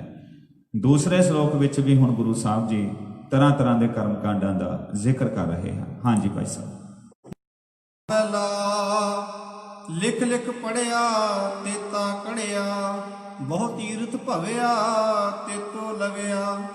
ਬਹੁ ਭੇਖ ਕੀਆ ਦੇਹੀ ਦੁਖ ਦਿਆ, ਸੋਹਵੇ ਜੀਆ ਆਪਣਾ ਕੀਆ। ਅੰਨ ਨਾ ਖਾਇਆ ਸਾਧ ਗਵਾਇਆ, ਬਹੁ ਦੁਖ ਪਾਇਆ ਦੂਜਾ ਪਾਇਆ। ਵਸਤਰ ਨਾ ਪਹਿਰੈ ਅਹਨਿਸ ਕਹਿਰੈ, ਮੋਨ ਵੇ ਗੂਤਾ ਕਿਉਂ ਜਾਗੈ ਗੁਰ ਬਿਨ ਸੁਤਾ। तो आप जी फरमा रहे हैं, लिख लिख पढ़िया तेता कड़िया। कड़िया जिस तरह कोई चीज़ कढ़दी जावे, कुड़दी जावे। कई मनुख जिन्हां नूं समझ नहीं पई, वो लिखी जाते हैं, पढ़ी जाते हैं, तो कुड़ी भी जा रहे हैं जदों तक वो लिख बस नहीं समझ रहे। तीरथ भविया तेतो लविया, ਜਿਹੜਾ ਤੀਰਥਾਂ ਤੇ ਭਟਕਦਾ ਫਿਰਦਾ ਹੈ ਉਹ ਓਨਾ ਹੀ ਲਿਉ ਲਿਉ ਕਰਦਾ ਵੀ ਮੈਂ ਉੱਥੇ ਵੀ ਗਿਆ ਉੱਥੇ ਵੀ ਗਿਆ, ਮਤਲਬ ਹਉਮੈ ਚੱਕੀ ਫਿਰਦਾ ਹੈ। ਬਹੁ ਭੇਖ ਕੀਆ ਦੇਹੀ ਦੁਖ ਦੀਆ, ਜਦੋਂ ਤੱਕ ਗੁਰੂ ਦਾ ਗਿਆਨ ਨਹੀਂ ਮਨੁੱਖ ਦੇ ਕੋਲੇ, ਭੇਖ ਘਾਦਾ ਸਰੀਰ ਦੇ ਉੱਪਰ ਤਰ੍ਹਾਂ ਤਰ੍ਹਾਂ ਦੇ ਸਰੀਰ ਨੂੰ ਦੁੱਖ ਹੀ ਦੇ ਰਿਹਾ ਹੈ। ਜਿਵੇਂ ਕੁੰਭ ਦੇ ਮੇਲੇ 'ਚ ਟੀਵੀ ਤੇ ਟੈਲੀਕਾਸਟ ਹੁੰਦਾ, ਕਈ ਤਰ੍ਹਾਂ ਦੇ ਸਾਧੂ ਸਰੀਰ ਨੂੰ ਦੁੱਖ ਦੇਈ ਜਾਂਦੇ ਹਨ। ਸੌਹ ਵੇ ਜੀਆ, ਸੌ ਨਹੀਂ ਕਹਿਣਾ ਇਸ ਨੂੰ, ਸੌ ਦਾ ਅਰਥ ਹੁੰਦਾ ਮਾਲਕ, ਸੌ ਦਾ ਅਰਥ ਹੈ ਸਹਿ। ਜਿਵੇਂ ਬੰਦਾ ਆਪਣੇ ਮਨ ਨੂੰ ਕਹਿੰਦੇ ਮਣਾ ਤੇਰੇ ਕੀਤਾ ਹੁਣ ਸਹਿ ਇਸ ਗੱਲ ਨੂੰ, ਕੋਈ ਕਿਸੇ ਨੂੰ ਕਹਿੰਦਾ ਇਹ ਗੱਲ ਨੂੰ ਸਹਿ, ਸੌ ਤੋਂ ਮਤਲਬ ਇਸ ਸੈਂਸ ਦੇ ਵਿੱਚ ਪਾਠ ਇਹਦਾ। ਸੌ ਵੇ ਜੀਆ, ਹੇ ਜੀ ਸਹਿ ਹੁਣ ਜੋ ਤੂੰ ਕਰ ਰਿਹਾ ਹੈ, ਆਪਣਾ ਕੀਆ ਤੇਰਾ ਆਪਣੇ ਕੀਤਾ ਹੋਇਆ ਹੈ। ਅੰਨ ਨਾ ਖਾਇਆ ਸਾਧ ਗਵਾਇਆ, ਜੇ ਤੂੰ ਅੰਨ ਨਹੀਂ ਖਾਂਦਾ ਜ਼ਿੰਦਗੀ ਦੇ ਸਵਾਦ ਨੂੰ ਗਵਾ ਰਿਹਾ। ਸਵਾਦ ਵਾਹਿਗੁਰੂ ਜੀ ਨੇ ਬਖਸ਼ੇ ਹੈ। 36 ਪ੍ਰਕਾਰ ਦੇ ਭੋਜਨ ਜਿਹੜੇ ਹਨ, ਜਿਹ ਪ੍ਰਸਾਦ 36 ਹੀ ਅੰਮ੍ਰਿਤ ਖਾਹੇ, ਤਿਸ ਠਾਕੁਰ ਕੋ ਰਖ ਮਨ ਮਾਹੇ। ਤੋ ਗੁਰਸਿੱਖ ਨੂੰ ਰੋਕਿਆ ਨਹੀਂ ਹੈ ਵੀ ਤੂੰ ਭੁੱਖਾ ਰਹਿਣਾ ਜਾਂ ਏਦਾਂ ਕਰਨਾ। ਸਹਿਜ ਦੇ ਨਾਲ ਰੱਖਣਾ ਬਾਬਾ, ਹੋਰ ਖਾਣਾ ਖੁਸ਼ੀ ਖੁਆਰ, ਜਿਤ ਖਾਧੈ ਤਨ ਪੀੜੀਐ, ਮਨ ਮਹਿ ਚੱਲੇ ਵਿਕਾਰ। ਉਹ ਦੋ ਤਰ੍ਹਾਂ ਦਾ ਭੋਜਨ ਨਹੀਂ ਖਾਣਾ, ਜਿਹਨੂੰ ਖਾਣ ਨਾਲ ਸਰੀਰ ਨੂੰ ਬਿਮਾਰੀ ਲੱਗੇ ਜਾਂ ਮਨ ਵਿੱਚ ਵਿਕਾਰ ਪੈਦਾ ਹੋਣ, ਇਹੋ ਜਿਹਾ ਗਰਮ ਭੋਜਨ ਤਾਸੀਰ ਵਾਲਾ। ਬਾਕੀ ਖਾਣਾ ਵਾਹਿਗੁਰੂ ਨੇ ਖਾਣਾ ਪੀਣਾ ਪਵਿੱਤਰ ਹੈ, ਦਿੱਤੋਂ ਰਿਜ਼ਕ ਸੰਭਾਏ। ਅੰਨ ਨਾ ਖਾਇਆ, ਤੂੰ ਅੰਨ ਨਹੀਂ ਖਾਧਾ ਸਵਾਦ ਹੀ ਗਵਾ ਲਿਆ ਹੈ। ਬਹੁਤ ਦੁੱਖ ਪਾਇਆ ਦੂਜਾ ਭਾਇਆ, ਮਾਲਕ ਨੂੰ ਛੱਡ ਕੇ ਦੂਜੇ ਪਾਸੇ ਨੂੰ ਚੱਲਿਆ ਹੋਇਆ ਦੁਖੀ ਹੀ ਹੋ ਰਿਹਾ ਹੈ। ਵਸਤਰ ਨਾ ਪਹਿਰੈ ਅਹਨਿਸ ਕਹਿਰੈ, ਕਈ ਕੱਪੜੇ ਨਹੀਂ ਪਾਉਂਦੇ ਹਨ, ਦਿਨ ਰਾਤ ਹੀ ਸਰੀਰ ਦੇ ਉੱਪਰ ਇਸ ਤਰ੍ਹਾਂ ਦਾ ਦੁੱਖ ਝੱਲਦੇ ਹਨ। ਮੋਣ ਬਿਗੂਤਾ ਕਿਉਂ ਜਾਗੈ ਗੁਰ ਬਿਨ ਸੂਤਾ, ਮੋਨੀ ਹੋ ਗਿਆ, ਏਦਾਂ ਰਿਹਾ, ਕਿਵੇਂ ਜਾਗੇ ਜਦੋਂ ਗੁਰੂ ਤੋਂ ਬਗੈਰ ਸੁੱਤਾ ਪਿਆ ਹੈ। ਹਾਂਜੀ, ਪਗ ਓਪੇ ਤਾਣਾ ਆਪਣਾ ਕੀਆ ਕਮਾਣਾ। ਹਾਂਜੀ, ਇੱਥੇ ਰੁਕੀਏ। ਪਗ ਓਪੇ ਤਾਣਾ, ਓਪੇ ਤਾਣਾ ਸ਼ਬਦ ਨੂੰ ਭਾਈ ਹਰਬੰਸ ਸਿੰਘ ਜੀ ਨੇ ਜਿਹੜਾ ਟੀਕਾ ਲਿਖਿਆ ਹੈ ਉਹਦੇ 'ਚ ਵੀ ਐਗਜ਼ਾਮਪਲ ਦਿੱਤੀ ਹੈ। ਜਦੋਂ ਗੁਰੂ ਸਾਹਿਬ ਜੀ ਦੇ ਕੋਲੇ ਕੋਈ ਸਾਧੂ ਮਹਾਤਮਾ ਆਉਂਦੇ ਹਨ ਤਾਂ ਉੱਥੇ ਇੱਕ ਜਨਮ ਸਾਖੀ 'ਚ ਵੀ ਬਚਨ ਆਉਂਦਾ ਹੈ, 10ਵੇਂ ਪਾਤਸ਼ਾਹ ਦੇ ਇਤਿਹਾਸ ਦੀ ਸਾਖੀ 'ਚ ਵੀ ਜ਼ਿਕਰ ਆਉਂਦਾ ਹੈ, ਤੇ ਗੁਰੂ ਨਾਨਕ ਸਾਹਿਬ ਦੇ ਵੇਲੇ ਵੀ ਇੱਕ ਸਾਖੀ 'ਚ ਜ਼ਿਕਰ ਆਉਂਦਾ ਹੈ ਕਿ ਗੁਰੂ ਸਾਹਿਬ ਦੇ ਕੋਲ ਜਿਹੜੇ ਸਾਧੂ ਆਏ ਤਾਂ ਉੱਥੇ ਸ਼ਬਦ ਵਰਤਿਆ ਉੱਪੇ ਹਾਣੇ, ਵੀ ਪੈਰਾਂ ਤੋਂ ਨੰਗੇ ਹਨ। ਉੱਪੇ ਤਾਣਾ ਸ਼ਬਦ ਗੁਰੂ ਸਾਹਿਬ ਨੇ ਬਾਣੀ 'ਚ ਵਰਤਿਆ, ਜੋ ਪੈਰਾਂ ਤੋਂ ਨੰਗਾ ਹੋਵੇ, ਜਿਸਨੇ ਭਾਵ ਪੈਰਾਂ ਦੇ ਵਿੱਚ ਜੁੱਤੀ ਆਦਿਕ ਨਾ ਪਾਈ ਹੋਈ ਹੋਵੇ, ਕੋਈ ਜੋੜਾ ਨਾ ਪਾਇਆ ਹੋਵੇ, ਨੰਗੇ ਪੈਰੀ ਰਹਿ ਕੇ ਚੱਲਣਾ, ਨੰਗੇ ਪੈਰੀ ਤੁਰਨਾ, ਇਹਨੂੰ ਭਗਤੀ ਸਮਝਣੀ। ਆਪਣਾ ਕੀਆ ਕਮਾਣਾ, ਹੁਣ ਜੇ ਪੈਰ 'ਚ ਕੋਈ ਕੰਡਾ ਲੱਗਿਆ, ਪੈਰ 'ਚ ਕੋਈ ਰੋੜਾ ਚੁੱਭ ਗਿਆ, ਦੁਖੀ ਹੋਵੇ, ਗੁਰੂ ਸਾਹਿਬ ਕਹਿੰਦੇ ਤੂੰ ਆਪਣੇ ਕੀਤਾ ਕਮਾ ਰਿਹਾ, ਜਦ ਬਾਕੀ ਦੁਨੀਆ ਫਿਰਦੀ ਹੈ ਪੈਰਾਂ 'ਚ ਜੋੜੇ ਪਾ ਕੇ, ਤੂੰ ਪਾ ਲੈਂਦਾ। 10ਵੇਂ ਪਾਤਸ਼ਾਹ ਦੇ ਕਵਿਤਾਂ ਦੇ ਵਿੱਚ ਆਉਂਦਾ, ਬੰਦਰਾ ਸਦੀਵ ਪਾਏ ਨੰਗੇ ਹੀ ਫਿਰਤ ਹੈ। ਬੰਦਰ ਆਦਿਕ ਨੰਗੇ ਪੈਰੀ ਫਿਰਦੇ ਆ ਭਾਈ, ਫਿਰ ਤਾਂ ਰੱਬ ਉਹਨਾਂ ਨੂੰ ਮਿਲ ਜਾਣਾ ਸੀ। ਤੋ ਇਹਨਾਂ ਚੀਜ਼ਾਂ ਤੋਂ ਗੁਰੂ ਸਾਹਿਬ ਜੀ ਨੇ ਰੋਕਿਆ ਹੈ। ਹਾਂਜੀ, ਅਲ ਮਲ ਖਾਈ ਸਿਰਸ਼ਾਈ ਪਾਈ, ਮੂਰਖ ਅੰਧੇ ਪਤ ਗਵਾਈ। ਹਾਂਜੀ, ਆਲ ਮਲ ਖਾਈ ਸਿਰ ਛਾਈ ਪਾਈ। ਕਈ ਲੋਕੀ ਗੰਦਗੀ ਖਾਂਦੇ ਹਨ। ਭਾਰਤ ਦੇ ਵਿੱਚ ਅਘੋਰੀ ਸਾਧੂ, ਜਿਨ੍ਹਾਂ ਨੂੰ ਕਿਹਾ ਜਾਂਦਾ ਅਘੋਰੀ ਬਾਬਾ, ਅਘੋਰੀ ਸਾਧੂ, ਉਹ ਇੰਨਾ ਜ਼ਿਆਦਾ ਅਘੋਰੀ ਹੁੰਦੇ ਆ ਵੀ ਗੰਦਗੀ ਵੀ ਖਾ ਜਾਂਦੇ ਆ, ਮਨੁੱਖ ਦੀ ਵਿਸ਼ਟਾ ਵੀ ਖਾ ਜਾਂਦੇ ਹਨ। ਤੋ ਗੰਦਾ ਖਾਣਾ, ਗੰਦਾ ਰਹਿਣਾ, ਸਿਰ ਦੇ ਵਿੱਚ ਸਵਾਹ ਮਿੱਟੀ ਪਾ ਲੈਣੀ, ਤੇ ਲੋਕਾਂ ਦੇ ਵਿੱਚ ਇਹੋ ਜਿਹਾ ਰੂਪ ਬਣਾ ਲੈਣਾ, ਲੋਕ ਸਮਝਦੇ ਵੀ ਸ਼ਾਇਦ ਇਹਨਾਂ ਕੋਲ ਕੋਈ ਰਿੱਧੀ ਸਿੱਧੀ ਹੋਏਗੀ। ਅਸਲ ਵਿੱਚ ਉਹ ਆਪ ਦੁਨੀਆ ਤੋਂ ਆਪਣੇ ਉਖੜੇ ਹੋਏ ਮਨੁੱਖ, ਜਿਨ੍ਹਾਂ ਨੂੰ ਜ਼ਿੰਦਗੀ 'ਚ ਹੁਣ ਕੁਝ ਕਰਨ ਨੂੰ ਸਮਝ ਨਹੀਂ ਸੀ ਆ ਰਿਹਾ, ਇਹੋ ਜਿਹੀਆਂ ਮੂਰਖਤਾਈਆਂ ਕਰਦੇ ਹੈ। ਅੱਗੋਂ ਇਹੋ ਜਿਹੇ ਮੂਰਖ ਲੋਕ ਉਹਨਾਂ ਦੇ ਪਿੱਛੇ ਲੱਗ ਜਾਂਦੇ ਹਨ। ਸਿਰ ਛਾਈ ਪਾਈ ਮੂਰਖ ਅੰਧਾ ਪੱਤ ਗਵਾਈ। ਇਹ ਮੂਰਖ ਹਨ ਤੇ ਅੰਨੇ ਹਨ, ਸਚਾਈ ਨੂੰ ਸਮਝਣ ਦੇਖਣ ਵਾਲੇ ਇਸ ਯੋਗ ਨਹੀਂ ਹਨ। ਪੱਤ ਗਵਾਈ, ਏਦਾਂ ਆਪਣੀ ਇੱਜ਼ਤ ਹੀ ਗਵਾ ਬੈਠਦੇ ਹਨ। ਵਿਣ ਨਾਵੇ ਕਿਛ ਥਾਏ ਨਾ ਪਾਈ, ਰਹਿ ਬੇਬਾਣੀ ਮੜੀ ਮਸਾਣੀ, ਅੰਧ ਨਾ ਜਾਣੈ ਫਿਰ ਪਛਤਾਣੀ। ਹਾਂਜੀ, ਇੱਥੋਂ ਤੱਕ ਕਰਮ ਕਾਂਡਾਂ ਦਾ ਜ਼ਿਕਰ ਹੈ। ਕਈ ਮੜੀਆਂ ਦੇ ਵਿੱਚ ਰਹਿੰਦੇ, ਬਾਣ ਉਜਾੜਾਂ ਦੇ ਵਿੱਚ ਰਹਿੰਦੇ ਹਨ। ਅੰਧ ਨਾ ਜਾਣੈ ਫਿਰ ਪਛਤਾਣੀ। ਅੰਨੇ ਤੋਂ ਮਤਲਬ ਇੱਥੇ ਦੇਖੋ ਫਿਜ਼ੀਕਲੀ ਕੋਈ ਅੰਨਾ ਜਿਸ ਨੂੰ ਦੇਖਣ ਦੀ ਤਾਕਤ ਨਾ ਹੋਵੇ, ਉਹਨੂੰ ਵੀ ਅੰਨਾ ਸ਼ਬਦ ਵਰਤ ਲੈਂਦੇ ਆ। ਪਰ ਆਪਾਂ ਹੁਣ ਇਹਦੇ ਲਈ ਸ਼ਬਦ ਵਰਤਦੇ ਹਾਂ ਸੂਰਮਾ ਸਿੰਘ, ਸੂਰਮੇ ਰਾਗੀ ਸਿੰਘ, ਜਾਂ ਕਈ ਆਪਣੇ ਜਿਸ ਤਰ੍ਹਾਂ ਭਾਈ ਲਖਵਿੰਦਰ ਸਿੰਘ ਜੀ ਦਰਬਾਰ ਸਾਹਿਬ ਡਿਊਟੀ ਕਰਦੇ ਹਨ, ਤਾਂ ਇਹ ਸ਼ਬਦ ਵਰਤ ਲਿਆ ਜਾਂਦਾ ਹੈ।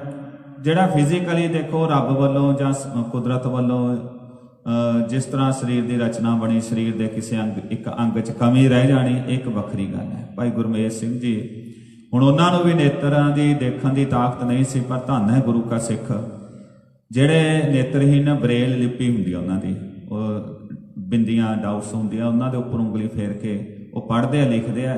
ਤੇ ਭਾਈ ਸਾਹਿਬ ਜੀ ਨੇ ਐਡੀ ਮਿਹਨਤ ਕੀਤੀ, ਪੂਰੇ ਗੁਰੂ ਗ੍ਰੰਥ ਸਾਹਿਬ ਦੇ ਸਰੂਪ ਨੂੰ ਬਰੇਲ ਦੇ ਵਿੱਚ ਲਿਖ ਦਿੱਤਾ।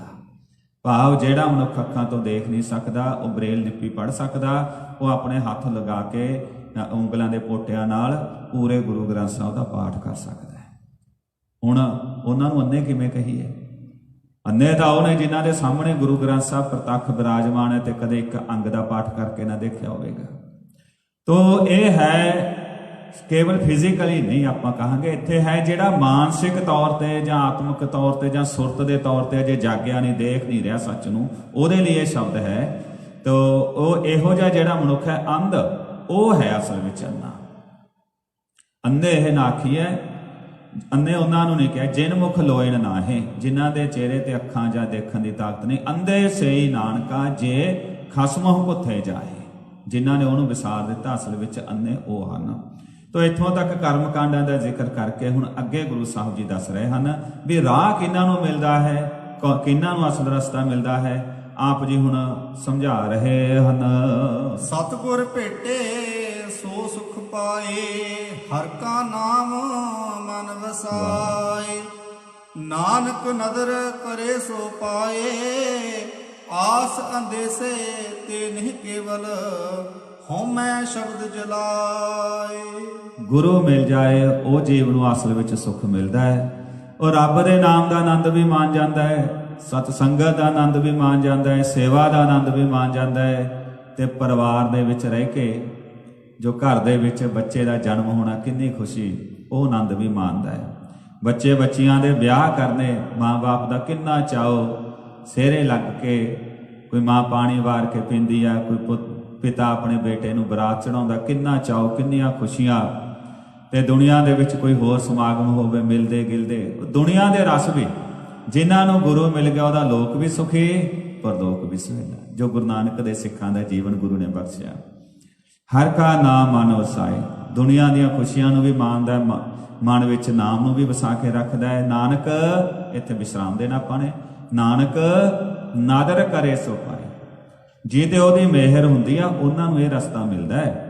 ਆਸ ਅੰਦੇਸੇ ਤੇ ਨਹੀਂ ਕੇਵਲ, ਹਉਮੈ ਸ਼ਬਦ ਜਲਾਏ।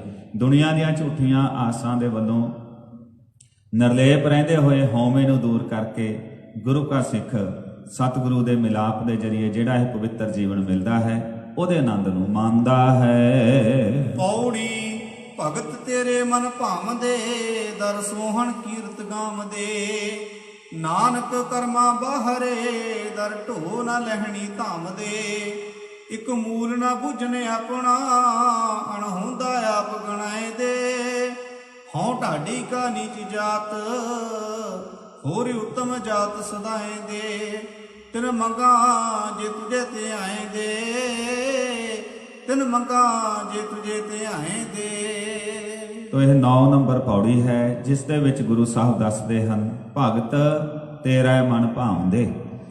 ਭਗਤੀ ਕਰਨ ਵਾਲੇ ਵੀ ਤੇਰੇ ਮਨ ਨੂੰ ਚੰਗੇ ਲੱਗਦੇ ਹਨ। ਦਰ ਸੋਹਣ ਕੀਰਤ ਗਾਉਂਦੇ, ਤੇਰੀ ਕੀਰਤੀ ਕਰਦੇ ਸ਼ੋਭਾ ਪ੍ਰਾਪਤ ਕਰਦੇ ਐ। ਨਾਨਕ ਕਰਮਾਂ ਬਾਹਰੇ, ਜਿਨ੍ਹਾਂ ਦੇ ਕਰਮ ਚੰਗੇ ਨਹੀਂ ਨਾ, ਉਹ ਬਾਹਰ ਰਹਿ ਗਏ ਇਹ ਬਖਸ਼ਿਸ਼ਾਂ ਤੋਂ। ਦਰ ਢੋ ਨਾ ਲੈਣੀ ਧਾਮ ਦੇ, ਉਹਨਾਂ ਨੂੰ ਢੋ ਨਹੀਂ ਮਿਲਦੀ, ਆਸਰਾ ਨਹੀਂ ਮਿਲਦਾ ਤੇ ਧਾਮ ਦੇ ਭਟਕਦੇ ਫਿਰਦੇ ਹਨ। ਇੱਕ ਮੂਲ ਨਾ ਬੁੱਝਣ ਆਪਣਾ ਅਨਹੋਂਦ ਆਪ ਗਨਾਏ ਦੇ। ਕਈਆਂ ਨੂੰ ਆਪਣੇ ਮੂਲ ਦਾ ਪਤਾ ਹੀ ਨਹੀਂ, ਅਨਹੋਂਦ ਐਡੀ ਕੋਈ ਗੱਲ ਸਮਝ ਆਏ ਨੇ, ਆਪ ਗਨਾਏ ਦੇ, ਬਸ ਮੈਂ ਹੀ ਮੈਂ, ਇਹ ਹਉਮੈ ਚ ਆਪਣੇ ਆਪ ਨੂੰ ਗਨਾਉਂਦੇ ਫਿਰਦੇ ਰਹਿੰਦੇ ਹਨ। ਪਰ ਜਿਹੜਾ ਭਗਤ ਆ ਉਹ ਕੀ ਕਹਿੰਦਾ, ਹਉ ਢਾਡੀ ਕਾ ਨੀਚ ਜਾਤ, ਹੋਰ ਉੱਤਮ ਜਾਤ ਸਦਾਈ ਦੇ ਮਾਲਕ ਜੀ, ਮੈਂ ਤਾਂ ਨਿਮਾਣਾ ਜਿਹਾ ਢਾਡੀ ਆ, ਤੇਰਾ ਜਸ ਕਰਨ ਵਾਲਾ ਹੈ।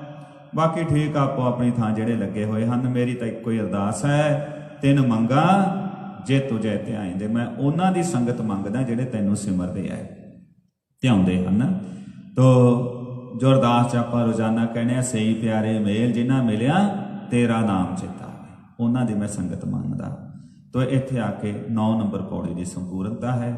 ਅੱਜ ਦੇ ਪਾਠ ਕਰਦੇ ਹੋਏ, ਵਿਚਾਰ ਕਰਦੇ ਹੋਏ, ਗੁਰੂ ਦੀ ਮੱਤ ਤੋਂ ਕੋਈ ਬਾਹਰ ਦੀ ਗੱਲ ਕਹੀ ਗਈ ਹੋਵੇ ਉਹਦੇ ਲਈ ਖਿਮਾ ਦੇ ਜਾਚਕ ਹਾਂ। ਬਾਕੀ ਗੁਰੂ ਦਾ ਉਪਦੇਸ਼ ਹੈ, ਵਿਚਾਰਨਾ ਮੰਨਣਾ ਐਜ ਏ ਸਿੱਖ ਆਪਣੇ ਸਾਰਿਆਂ ਦਾ ਫਰਜ਼ ਬਣਦਾ ਹੈ ਤੇ ਆਪਾਂ ਨੂੰ ਗੁਰੂ ਅੱਗੇ ਅਰਦਾਸ ਕਰਨੀ ਚਾਹੀਦੀ ਹੈ, ਸਤਿਗੁਰੂ ਕਿਰਪਾ ਕਰੋ, ਆਪਣੇ ਚਰਨਾਂ ਨਾਲ ਬਾਣੀ ਨਾਲ ਜੋੜ ਕੇ ਰੱਖੋ। ਆਓ ਅਖੀਰਲੀਆਂ ਪੰਕਤੀਆਂ ਦਾ ਪਾਠ ਕਰਕੇ ਸਮਾਪਤੀ ਕਰੀਏ ਜੀ। ਹਉ ਢਾਡੀ ਕਾ ਨੀਚ ਜਾਤ, ਹੋਰ ਉੱਤਮ ਜਾਤ ਸਦਾਏ ਦੇ। ਤਿਨ ਮੰਗਾ ਜੇ ਤੁਝੇ ਧਿਆਏਂਦੇ, ਤਿਨ ਮੰਗਾ ਜੇ ਤੁਝੇ ਧਿਆਏਂਦੇ। ਵਾਹਿਗੁਰੂ ਜੀ ਕਾ ਖਾਲਸਾ।